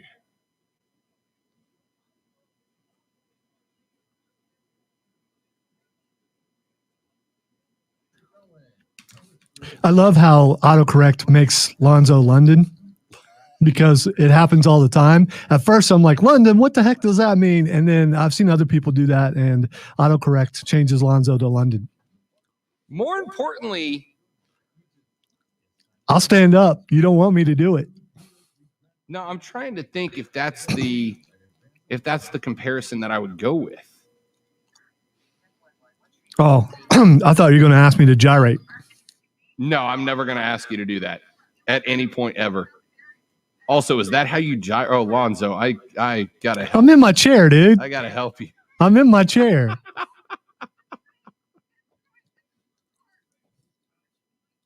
That was very Michael Scott of you. I was just giving you a sample of what could be. Let's see. 20 seconds. You're Big E, and I'm Kofi. See, I would think I'm more Xavier than Kofi. I would lean more towards Kofi. Really? We may have to get into that one day. Text keyword ESPN and your message to 71307. Get in the game on the Rob Brown Show. Only on ESPN Upstate. All right, we're going to get deeper into this later on in the show, but the most recent round of mock drafts have come out. And one thing that they seem to all have in common after the trades went down over last Friday is that all of them have the Carolina Panthers moving up to take a quarterback at 4 or 5. Kind of interesting. Now, obviously, we're going to have to wait to see what the Falcons decide to do with 35-year-old Matt Ryan, not Ryan.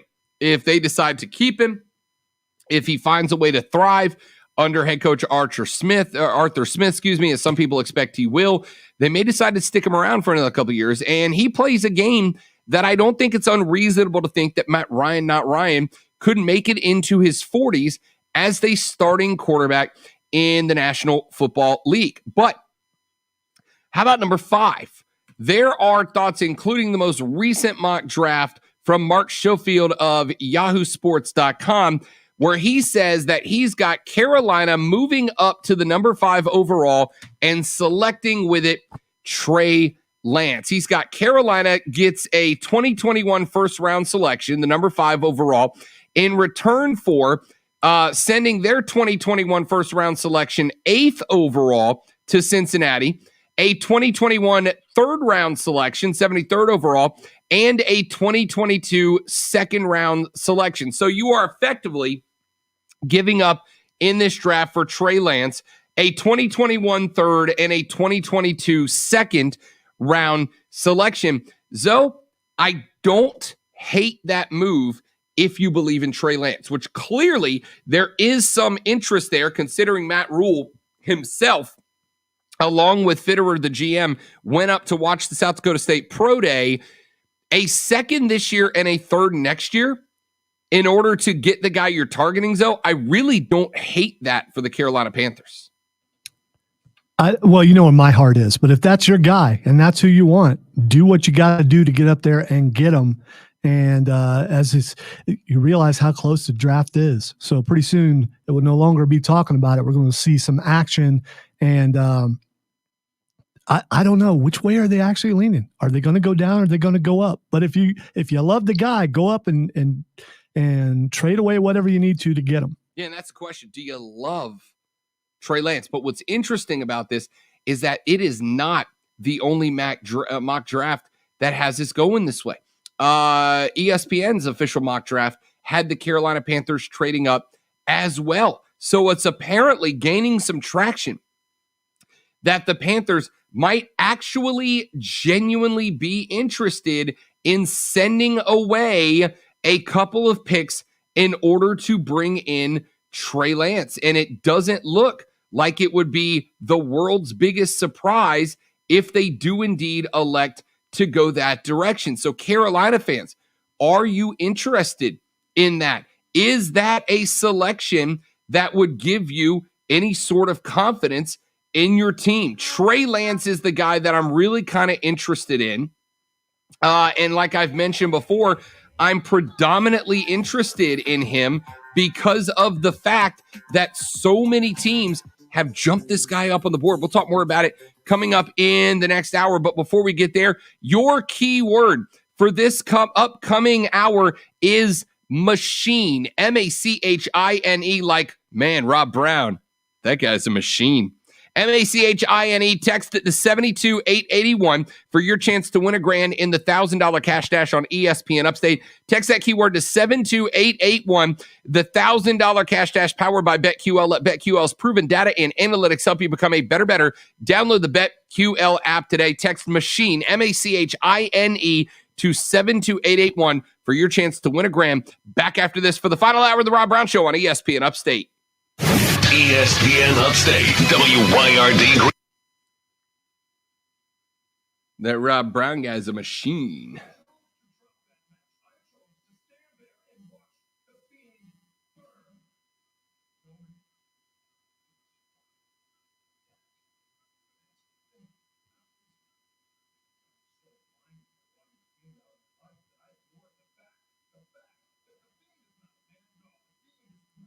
You have a QC, kinetics in the first break. QC Kinetics. Thank you, sir.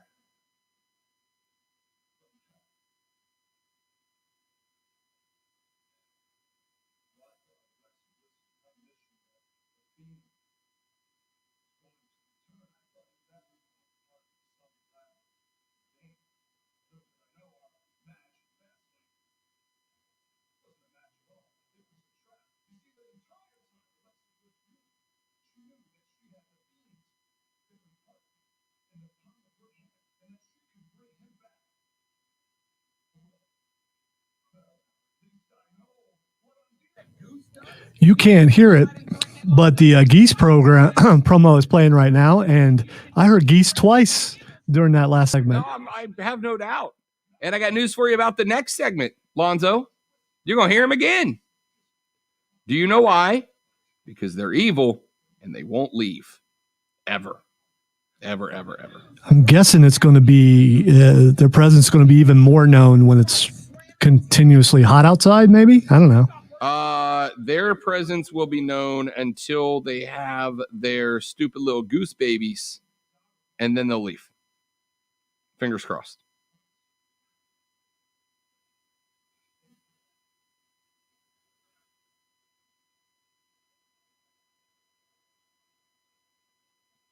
How big are goose eggs? I don't know. You can't get anywhere close enough to actually see them. Because the geese will, again... All right, I asked that question, and it should be obvious that the goose egg is very big, because when they say a big old goose egg, when they talk about someone got 0 of something, that would imply that egg is rather large. Or does it imply that you write the 0 very large? Could be that, too. By BetQL. Let BetQL's proven data and analytics help you become a better. Download the BetQL app today. Warning. And check this out. You're on official Rob Brown lockdown. Represents being real. Yeah. Real, unfiltered sports talk. Manufactured locally for the Carolinas. Locked down. This is the Rob Brown Show. Yeah. Only on ESPN. ESPN Upstate. Let's get it going. The final, the best hour of ESPN Upstate's Rob Brown Show gets going right this very second. 844-GSP-ESPN, 844-477-3776. That's the number to be a part of the radio broadcast. Text us at 71307. Start your text with ESPN. 71307 is the text line number. We'll read them on the air. At The Rob Brown Show. On Twitter, at The Rob Brown Show. At Lonzo on Word. On the Twitter, at Lonzo on Word. And, of course, at ESPN Upstate on all of our social media channel. So coming up tomorrow at 1 o'clock, we're going to be joined here on the air. We're going to be joined here on the air by Rashad Beard of the Panthers Nation podcast, a phenomenal podcast if you've not got an opportunity to listen to it yet. We're going to talk to him a little bit about this, but we mentioned it going out to break there, and that is this. Two things breaking out of the Panthers camp. Number one, the most recent couple of mock drafts that have come out from some of the big organizations, Yahoo, ESPN, Fox, amongst others, all have something in common. And the thing they all have in common is that they have the Carolina Panthers moving up from number 8 in order to get a quarterback. Now, they disagree on what quarterback it is. ESPN has the Panthers taking Mac Jones, quarterback, University of Alabama. The Yahoo Sports mock draft has them moving up to take Trey Lance, quarterback, South Dakota State University. We can have the discussion about what quarterback they are more likely to get if they do trade up, but there's another wrinkle in the fabric of this discussion, and that wrinkle in the fabric is the fact that there are multiple Carolina Panthers assistants that are currently at the pro day of Texas A&M. Who's down at Texas A&M? Well, that would be Kellen Mond. Kellen Mond, of course, playing under Jimbo Fisher out there in the SEC West. And the conversation there is that Carolina may have some interest in the 6'2", 205 scrambling QB who had some great moments at A&M and then some not so great moments at A&M, and that is kind of interesting. So, what direction do the Panthers go in? And I think it's going to come down to what the price is going to be to move up. Yahoo Sports has prognosticated that the Carolina Panthers will jump up from 8 to 5 in a swap with the Bengals. And to facilitate that swap, they will give the Bengals their 8 overall draft pick in this year's draft. They will also give them a 3rd round pick from this year's draft, and they will give them a 2nd round pick in next year's draft. So basically, you're trading a 3rd this year and a 2nd next year in order to move up 3 spots, which will likely open the door for, assuming, Zoe, that Trevor Lawrence goes 1. I think that's probably the only 100% here. Assuming that Justin Fields or Zach Wilson goes 2 and Justin Fields or Zach Wilson go 3, that opens the door unless Atlanta drafts a quarterback, which is a strong possibility, no doubt. Now, if they move up before the draft, Lonzo, and Atlanta decides to go ahead and pick a quarterback because they think Trey Lance or Mac Jones, probably Trey Lance, although there is growing momentum for the future of Mac Jones, Carolina could end up being put into a real crappy position. My bet would be Carolina rings up Cincinnati, says, hey, we'd move up to 5. We'd like to trade with you, but that is contingent upon Atlanta. If Atlanta's pick comes in and they do not select a quarterback, leaving both Lance and Jones on the board, we'll move 5.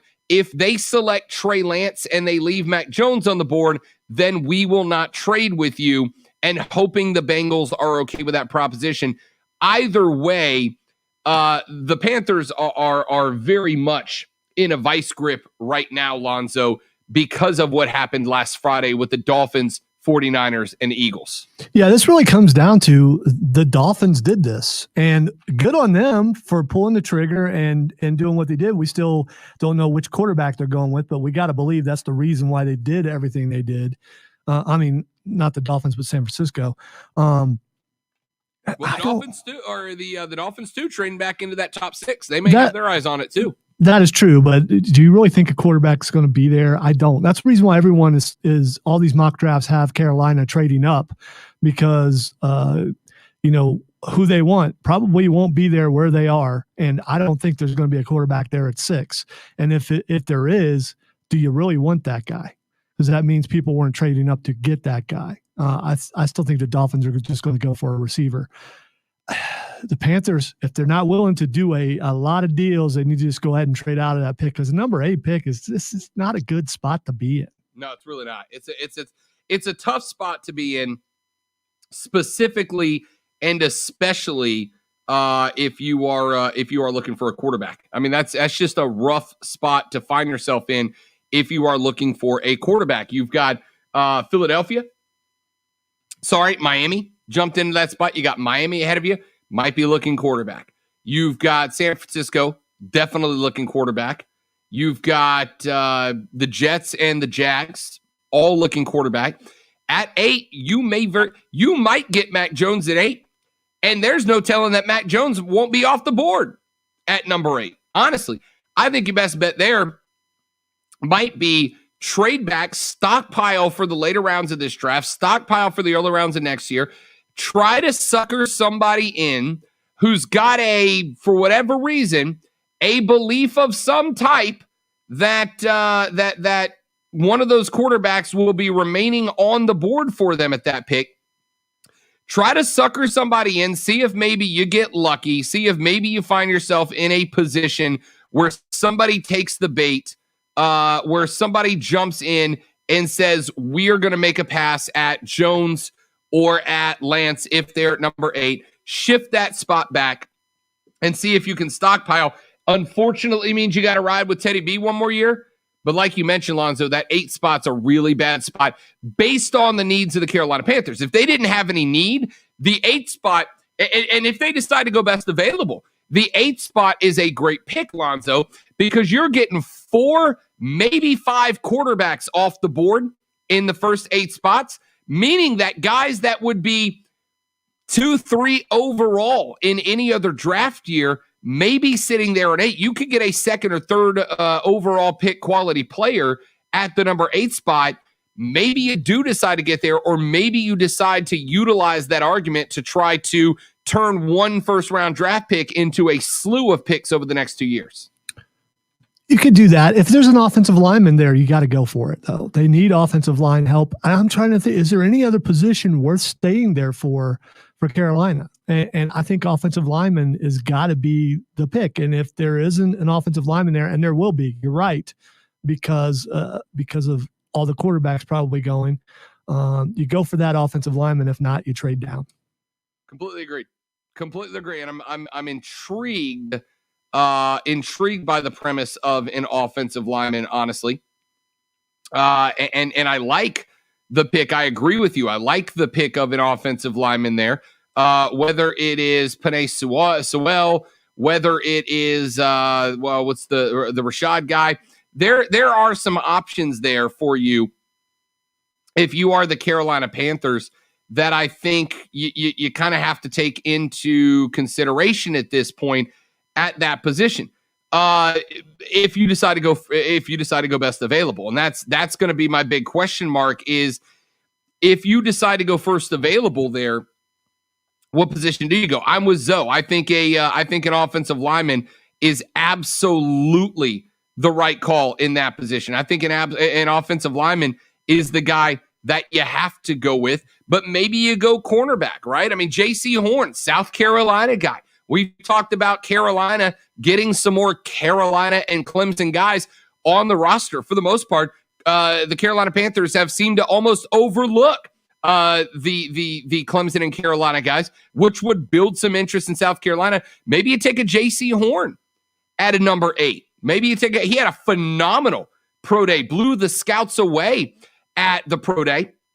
I know a lot of people soured on him because he decided to walk away from the Carolina football program before the season was over, but here's why, right? Here's the reason why. The guy's healthy. He's rested.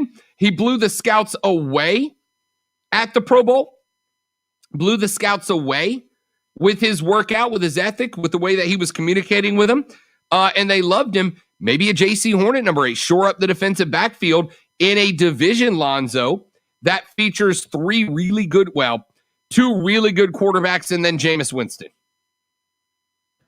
Can't believe you're dogging your guy. Listen, when Jameis is on, well, no, actually, you want a really good guy in the defensive backfield with Jameis throwing, don't you? Yeah, of course. Because you're especially someone who can run something back for a touchdown. 30 balls that can get picked up a year. Maybe JC can have a 16-year interception streak, and 12 of them will come off of Jameis. Oh, 30 picks in a year. What the hell is that? You forget he had eye surgery. He's going to be okay. He got the LASIK. Fingers crossed. Fingers crossed. He was just throwing to a bunch of blurry dudes downfield, and that was the problem. Adam Kendrick comes into the stream with a comment. Trade proposal. Panthers get Sam Darnold and the Jets second-round pick. Jets get the Panthers second-round pick and Christian McCaffrey. I'm not giving you CMC for Sam Darnold. All right? Now, I would give you, let's see, Panthers get Darnold and the Jets second-round pick. The Jets get the Panthers second. So you're swapping second-round picks, and you want CMC for Sam Darnold straight up. I would take that for Kyle Allen. I don't think I'd take it for Sam Darnold. And that's from somebody who thinks that Sam Darnold's got a chance to be good down the line. I just hadn't seen enough at him that even knowing that Christian McCaffrey's what, Zoe, 24? Coming up on 25? Something like that, yeah. You got four, if you're lucky. If the injuries he had this year don't turn into a career thing for Sam Darnold, you got 4, maybe 5 more years for Christian McCaffrey. You got 4, maybe 5 good years left out of the guy. You got 4, maybe 5 good years left of the guy. I will take those 4 years over the potential of Sam Darnold turning a corner. Christian McCaffrey is 24. You're right. Okay.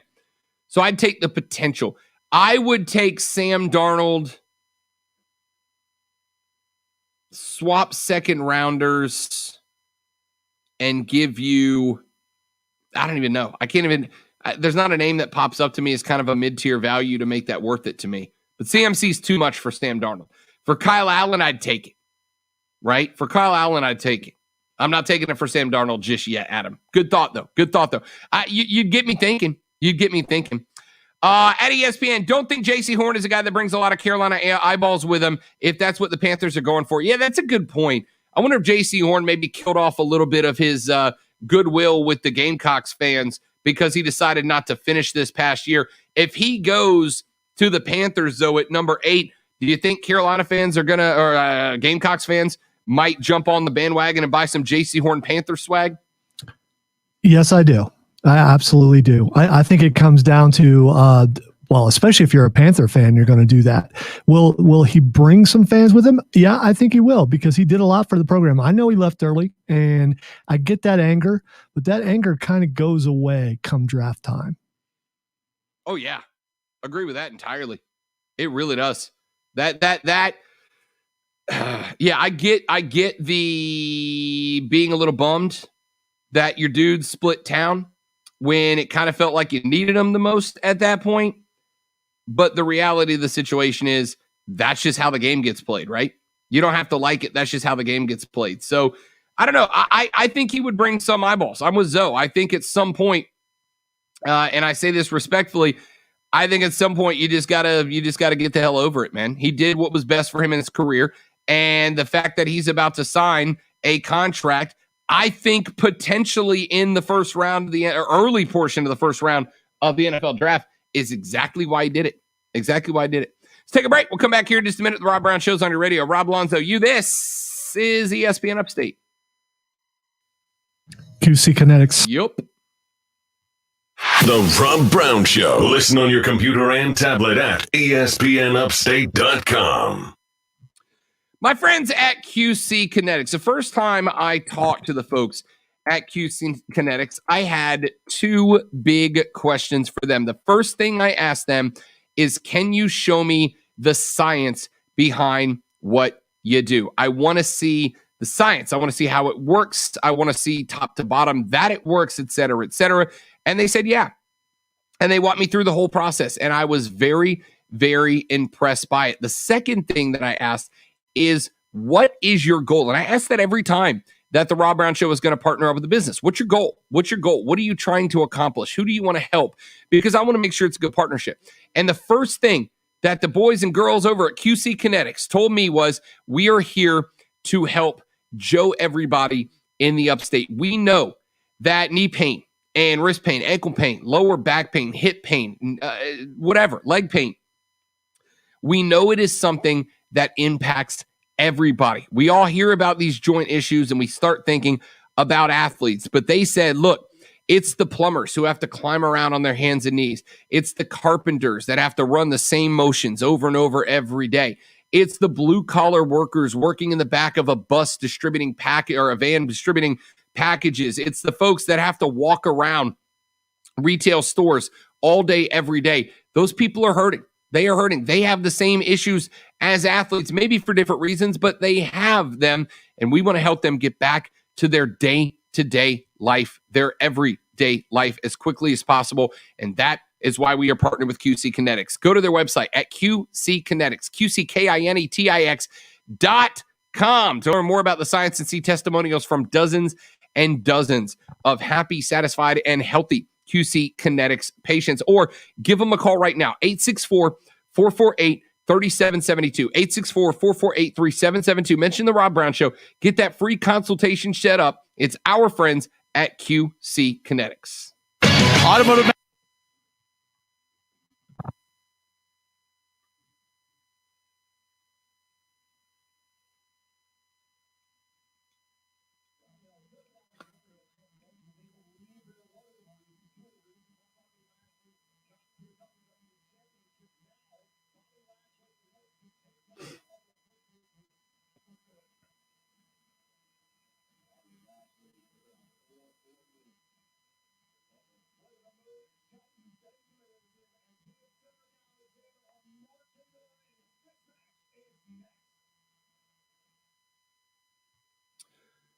Dun, dun, dun, dun, dun, dun, dun, dun. So after WrestleMania, we're getting full-blown heel Edge, right? Just like angry, over-the-top Edge.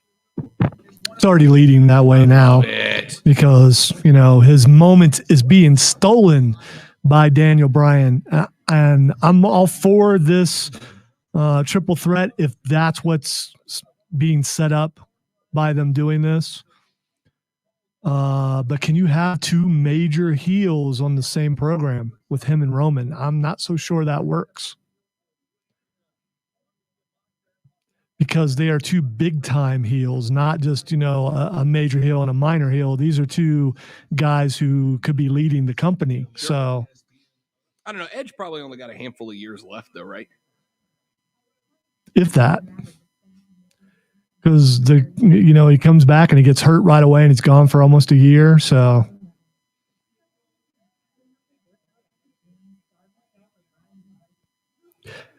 I'm guessing you still haven't made it to the spot that I was talking about. Correct. I'm almost there, though. Well, I don't know if I'm almost there. I'm at Lashley Benjamin right now. You don't really need to hear the sound for it as long as you watch what they're doing. It's when they're playing charades.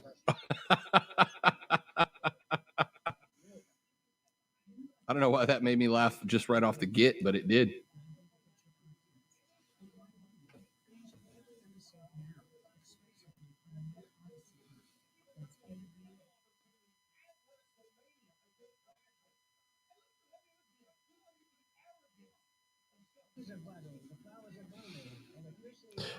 Rob, let me subtly remind you again that we've had a name change. Yes, we should bring that up in the next segment, shouldn't we? Yes, we should. Yes, we should. Listen to Alonzo being good at his job. You'll love to see it. No one wants that email. Nope. Just trying to help you out. 1 minute.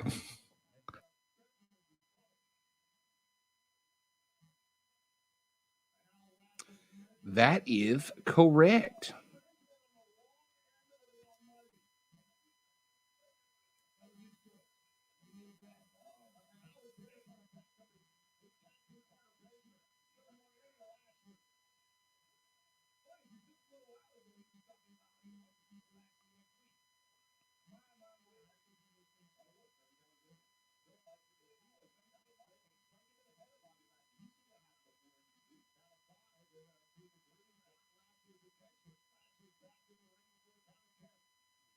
30. It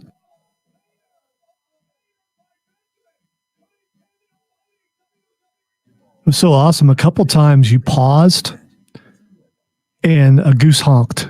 It was amazing. Dog it. So he says, email Rob Brown at espnupstate.com and we'll put him to the test. This is the Rob Brown Show, local sports talk on ESPN Upstate. The Rob Brown Show rolls on. This is ESPN Upstate. Rob and Lonzo and you. 844 GSP ESPN 844-477-3776 is the number to be a part of the program. Text us at 71307. 71307 is the text line to get in. We'd certainly love to hear from you today on the radio broadcast. Do want to remind you, ladies and gentlemen, a little bit of a rebrand. Intercom Communications is now officially known as Odyssey. We are now Odyssey, your home. For all the audio that matters to you is Odyssey. Download the Odyssey app today and listen to ESPN Upstate around the clock. Odyssey, AUDACY. We are now Odyssey. You can listen to all of the audio that matters to you there. Radio.com is now Odyssey. Download that app. All your favorite music, news, sports, and podcast are there for you today. Well, I just got to say, though, the way you're saying the name change sounds very Canadian. I don't know if you're doing that on purpose. Canadian in a Chris Jericho kind of Canadian way, or one of those guys. How do you say it? Odyssey. Yeah, Odyssey. No, see, there it is. There it is. There's something Canadian in there. I don't know why. Listen back later when you get a chance. There's nothing wrong with Canada, but it's just there. It's Odyssey, by the way. Odyssey. There you go. That's closer. Maybe it starts with an AU. Doesn't matter. Yes, okay. What does a certain kind of potatoes sound that starts the same way? A style. There we go. Yeah, that's Odyssey. That's what I said. No. It's Odyssey. Yeah, Odyssey. The new name of our company is Odyssey. Odyssey. See, you said it right that time. Odyssey. That's what I've been saying the whole time. I don't think so. So don't forget that name, people. And when you think of ESPN Upstate and you think of Odyssey, think of Odyssey, which is how Rob's saying it. I did not say Odyssey. Yeah, it's like you're buying an Audi. No, I did. Which, by the way, starts with the same two letters. Right. So I understand. Wouldn't make sense. I understand why you're doing it. I'm just trying to help. That's all. By the way, welcome to the Odyssey. Now I have to say this name all the time, and I don't want to. I'm afraid of it now. Odyssey. I did not say Odyssey. You did. I did not. You did. You kind of did. 844 GSP ESPN. Listen on the Odyssey. The Odyssey app. There you go. You do it that way. It's better. Yeah, but now I have to think. It's like when I say alarm, because of the listeners. Now, every time I want to say alarm, I have to think about it. It's like in chess. I got to be 3 words ahead so I can correctly pronounce alarm. See, when I think of the way you say alarm, it makes me think of Snooki. I don't know why. I hate to tell you, Zoe, but I have a new favorite listener to the show. Just FYI. Her name's Lisa. She's a fabulous young woman and has defended me from you multiple times today. And I appreciate that. Yeah, I think anyway, I can't say anything. So, I mean, there's that. Because that woman is always right. All right, 844-GSP, ESPN, 844-477-3776. Text us at 71307. Start your text with ESPN. We can read them on the air. At ESPN, don't think J.C. Horn is a guy that brings a lot of Carolina eyeballs with him if that's what the Panthers are going for. And my question there is it because he left the team early last year? Like, is that, are you unwilling to support J.C. Horn at his next stop because he left the team early? And if that's, I mean, cool, I guess. To me, Mark Ryan and I had this discussion on his show last week, and I'll bring it up here because I'm curious about your opinion.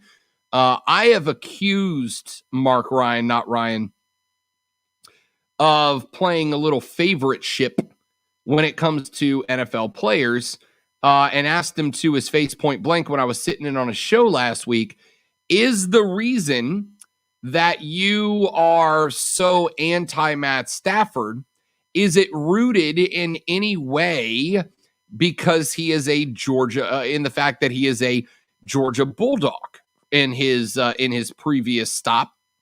And Mark said, no, it has nothing to do with that. I can put my college bias behind me when I'm talking about NFL players. He said, I truly just don't believe that Matt Stafford is a good NFL quarterback when it comes down to it. And my response to him was, well, I don't really hear you dog any other quarterback as hard as you dog Matt Stafford.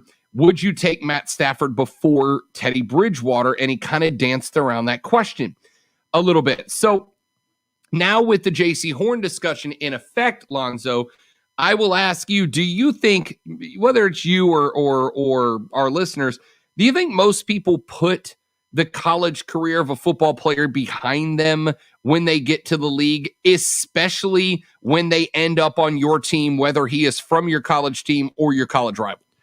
I think some people do. And I think a majority of people do. I think the people it's hardest for them to put behind them are alumnus of certain schools. And, let's say you spent like 7.5 years at a school.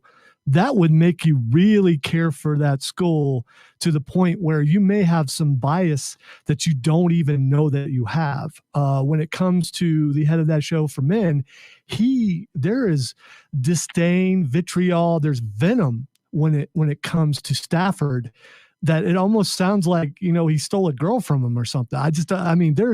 There's something there, and it has to go back to the fact that he plays for Georgia. And that was my question. Like I said, I asked him, would he take Stafford over Teddy BH2O? And he just danced around it a little bit. So if you're a Gamecocks fan, J.C. Horn left the team early this year. It obviously got to the point that Carolina was out of contention for the East. They were not going to be, if they were bowl eligible, it wasn't going to be for a big bowl. So he says, I'm going to go get ready for the NFL. And clearly that gamble seems to have paid off, because J.C. Horn is now being mentioned as high as a top 10 pick in the NFL draft. And, you make more money the higher you get drafted. Shocking, I know. If you're a Carolina fan, are you going to follow J.C. Horn? And if he ends up with the Carolina Panthers, would that incline you to become more of a Panthers fan to support JC, or do you just not care? Can you put your college attitude about a player behind you when it is time to when it's time for them to go to the league? That's my question to you to wrap up the show. At ESPN, here's a couple of texts that have come in. At ESPN, sound the alarm for Ordacy. I did not say Ordacy. Okay? What's going on today? At ESPN, on JC, no, not due to him sitting out. I feel like his Carolina career was mostly unremarkable. He's a great player, but I don't feel like his career was first-round material. Similar to Stephon Gilmore's Carolina career being good, but nothing compared to how good he played for the NFL. Might be a correlation between them coming. That's not a bad comparison, Zoe. Stephon Gilmore and J.C. Horn. Well, if you're Carolina and you do pick up J.C. Horn, you hope he plays as good as Stephon Gilmore. That's a fact. At ESPN, 7.5 years at a school, kind of like Kellen Mond's career. It's a good joke. Kellen Mond was at Texas A&M he was the who was the kid that played basketball? I felt like he played for Duke for like 13 years. Yeah, same situation. Was it Grayson Allen? Grayson Allen's the worst. Grayson Allen is the worst person. Hey, man, I just ask, okay? Obviously, you don't like Grayson Allen. I'm sorry. Grayson Allen sucks as a human, not as a basketball player, as a person. He's the dirtiest little cheap shot artist in the game, man. He's pretty good at tripping, though. You got to give him that. Grayson Allen sucks. There's not many people, though, that you can mention, and I will openly just say that dude sucks. Grayson Allen sucks. All right? I'm not a Duke hater, and Grayson Allen sucks. I think the question is, do you dislike Grayson Allen more than Mark Ryan dislikes a certain quarterback? Okay. Yes. All right. Yes. Because I hear the same kind of tone in both of your voices. I'm not a Duke hater. I don't care where you went to college. I can tell you definitively, to answer my own question, I don't give a rat's rear where you played college once you're in the league. I don't care. Or the association, whatever. I don't care at all. Your college days are secondary to what I care about in your pro career. Grayson Allen is a dirty, slimy, weaselly little cheap shot artist, and I hate him. Not a little. You ever heard the term punchable face, Lonzo? That dude got a punchable face? Yeah, I may have heard that from time to time. Yeah. Grayson Allen's face is kickable. Like in the teeth. All right? That guy sucks. As a person and as a player. At ESPN, locals around here still hold a grudge against Lamar Jackson for beating out their hero in the Heisman race. Really? Is there like an anti-Baltimore contingent around here because of Lamar? At ESPN, Christian Laettner or Grayson Allen? Yeah, both of them. Laettner I like. Grayson Allen can take a long walk off a short pier.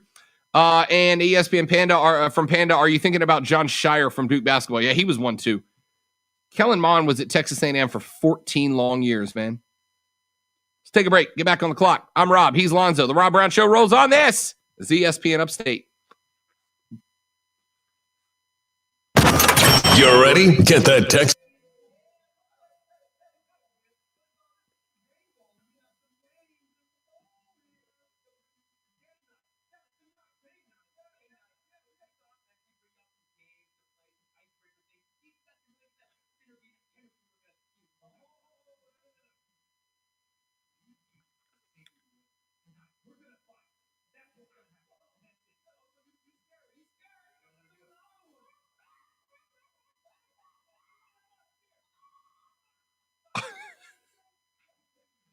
Kofi screaming chicken noises is amazing. He's really good at it.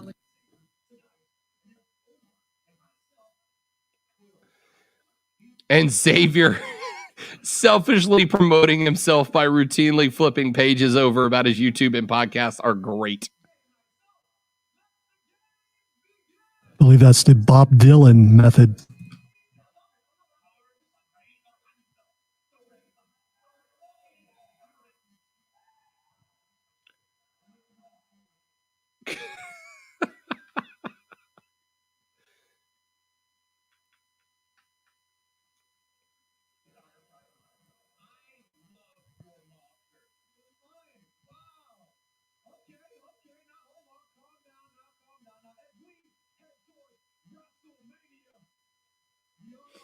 Oh, you know what we need to do, Zoe?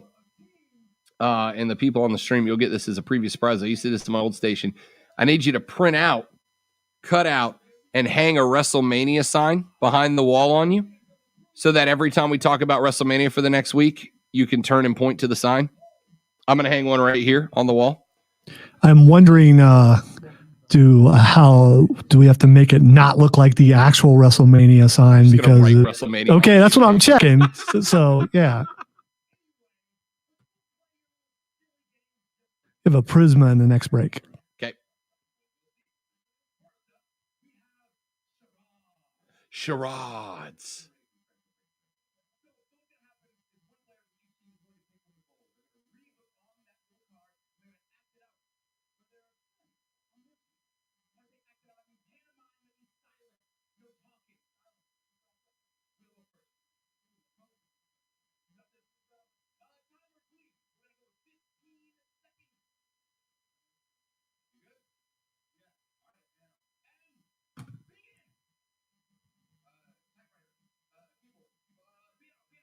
1,000 miles, Vanessa Carlton.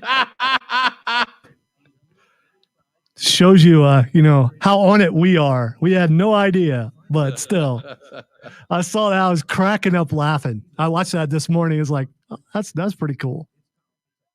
AJ just jamming the mic into his forehead. So we're in good company. Oh, yeah.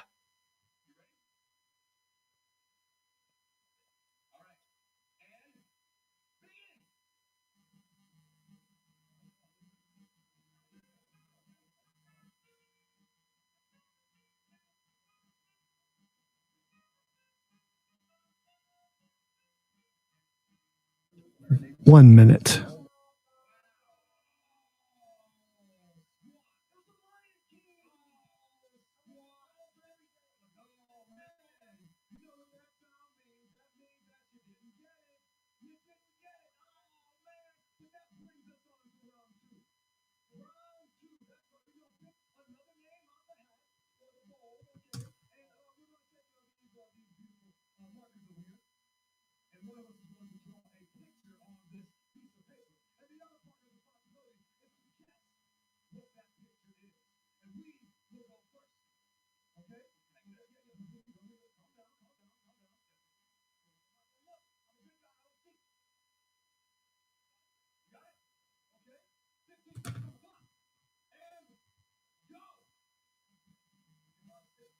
Thirty seconds.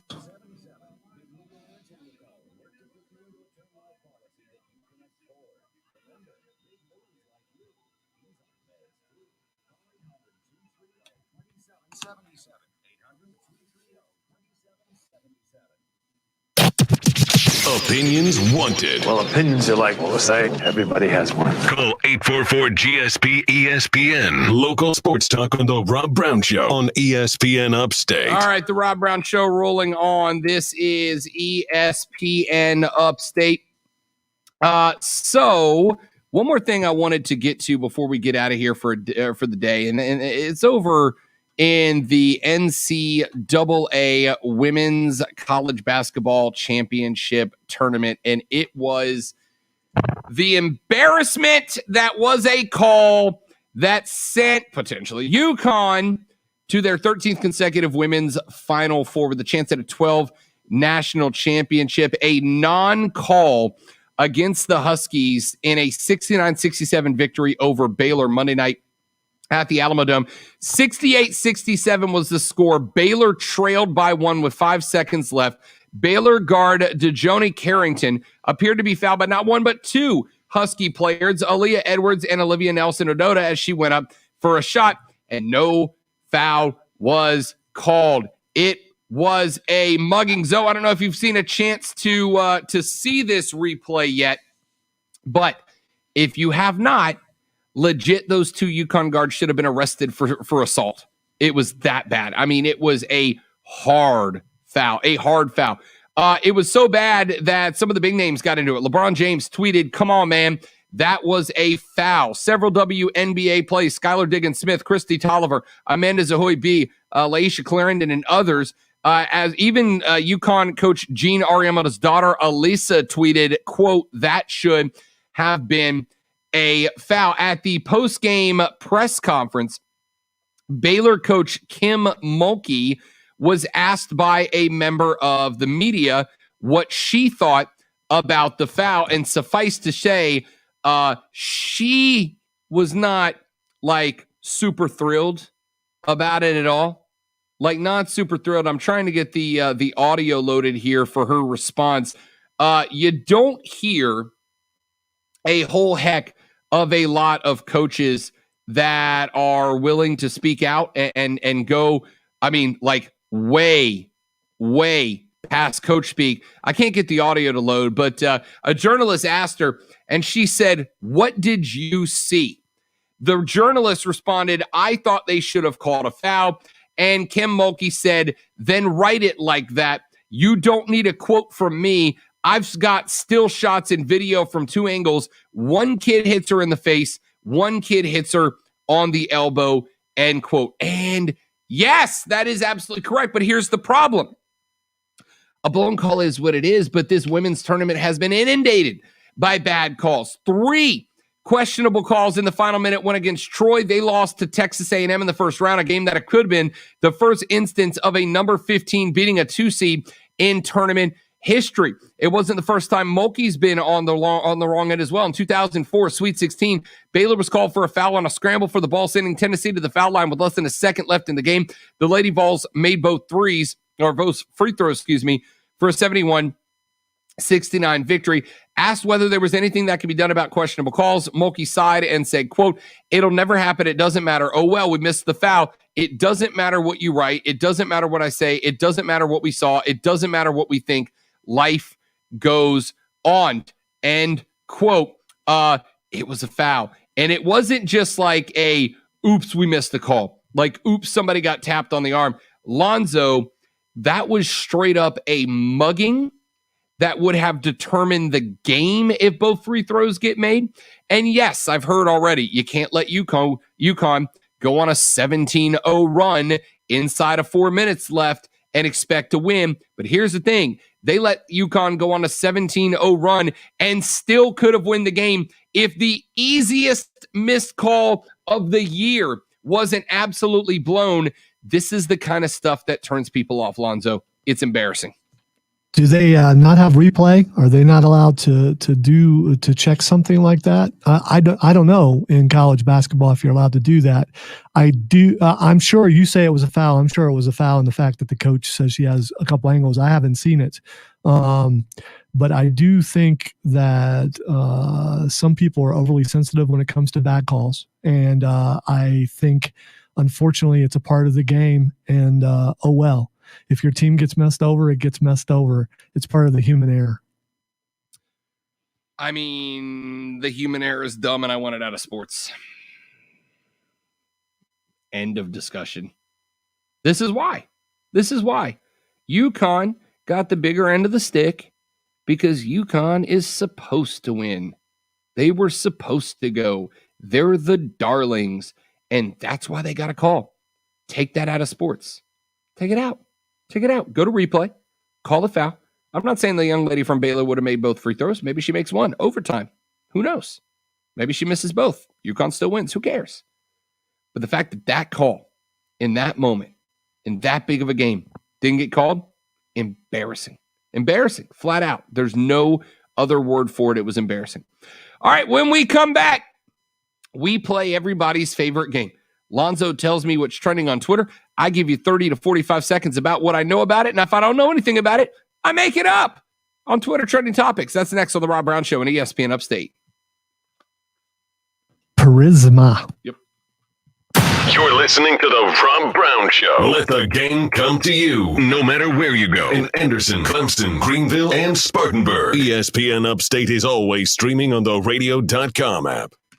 You know, one of the things that I really appreciate about Prisma Health is just how easy they make it to look after yourself and your health and that of your family. Go to their website, prismahealth.org, and see just how streamlined Prisma Health has made it. You know, in my past lives and other places I've lived when I've needed to see doctors and healthcare professionals, it's not been easy. Like at all, because you got to go to this place and they got some paperwork and then these folks got to transfer that paperwork, and it's just not convenient. But with Prisma Health, when you go to their website, not only do they keep track of everything for you on their MyChart system, but you can run everything through their website. Don't know where the nearest doctor is? Well, they got a big location, or a big button that says find a location. Need to find a doctor? They will introduce you to the more than 2,400 medical providers across the upstate and the Midlands, here to take care of you so that you can not just find a doctor, but find a doctor you can trust. You can also schedule an appointment right there on the front page of their website at prismahealth.org. You can request that appointment, get it on the calendar, keep track of it, make sure all your information is correct. It's streamlined and easy because taking care of your health should not be something that stresses you out and makes it more difficult to do, if we're being honest. Go to their website at prismahealth.org, prismahealth.org. Check out everything Prisma can do for you. It's Prisma Health right here in the upstate. All right, I'm going to hit the restroom before we hit Twitter. BRB, amigos. Zoe's in charge. Good luck.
Just a quick reminder that we are 10 minutes away from the next keyword and your chance to win $1,000.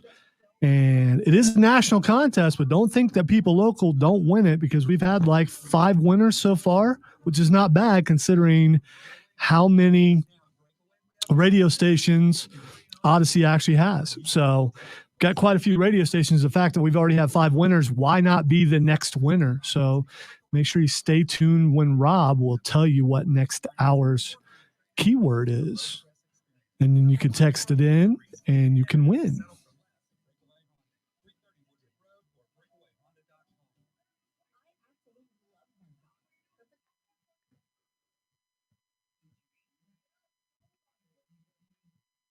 All right. Have they switched over to Peacock, or are they doing that for WrestleMania? Do you know? Yeah, it's already there. Okay. Yeah. Peacock, of course, is in the midst of going through and finding all the controversy and removing those matches from Peacock. Yeah. 89 to like 2007. Yeah. I'm trying to figure out how they're gonna go back to find anything that has Terry Runnels in it. She's gone. Yep. I mean, there's. Edge. Yeah, I mean, half of Edge's career is about to get wiped out. Right. It's like when they were discussing them going over there, did they not, look at the library before then? Or they're just making a point to do it now, for controversy? I don't know. It's kind of dumb. Why would you pick it up if you were planning on cutting 20% of the stuff? Yeah, they could have just WWE. Like, does that stuff just go in the vault until they get off of Peacock? I guess, or they could do, like with the Muppets and just put a warning label on it. But that's not what they said. I'd be totally fine with that. Like, cool, man. Like, I get it. There's a lot of stuff I like. My nephew's getting into wrestling because of me, but there's a lot of stuff I'm not going to let my 3-year-old nephew watch. Right. During the Attitude Era, I watched WCW. There's one major reason, because of what WWF at the time was doing was way too much, with having small children around. It's like, no, you can't watch that. And actually it was kind of rough for me at the time. So I was like, yeah, I don't want to see any of that.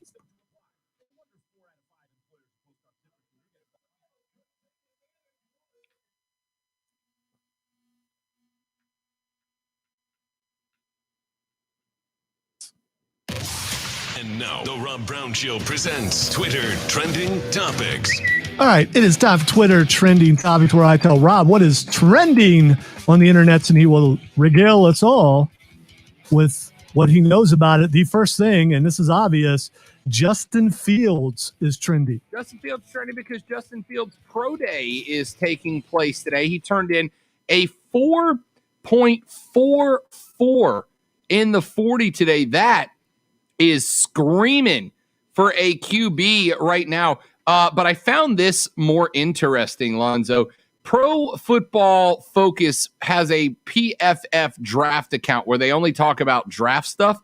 They put up an option on Twitter earlier that says retweet if you would draft Mac Jones, or favorite this tweet if you would take Justin Fields. Lonzo, the retweets, those that would take Mac Jones ahead of Justin Fields, 198. The favorites, those who would take Justin Fields, you want to take a stab at how many, Zoe? No, I don't want to take a stab. 4,000. 198 would take Mac Jones. 4,000 would take Justin Fields. Now, I'm not sitting here saying that Joe Everybody on Twitter is an NFL scout, and I'm not going to sit here and tell you that Mac Jones is worthless, and I'm not going to sit here and tell you that a tweet poll should influence. But 198 to 4,000.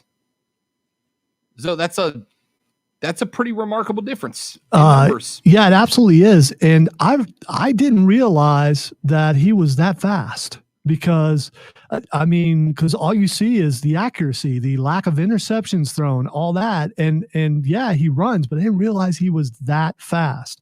And we'll see what happens at the combine.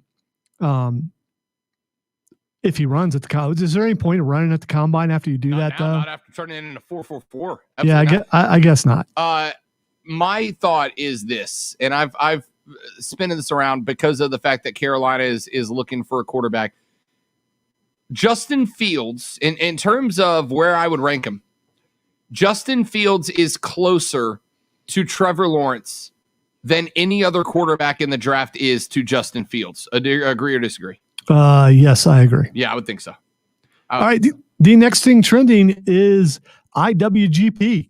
I don't know why is it trending today? Well, I was going to say, I can just go ahead and tell you because it's trending because the new belt design leaked. You should check it out if you get a chance. And that's when I got in here. The first thing I saw trending was that, and the new belt looks pretty sweet. Does it? I'm going to have to go look at it. IWGP's put out some really good stuff, and again, another one of those crossovers that AEW has been doing some stuff with, which I am absolutely here for.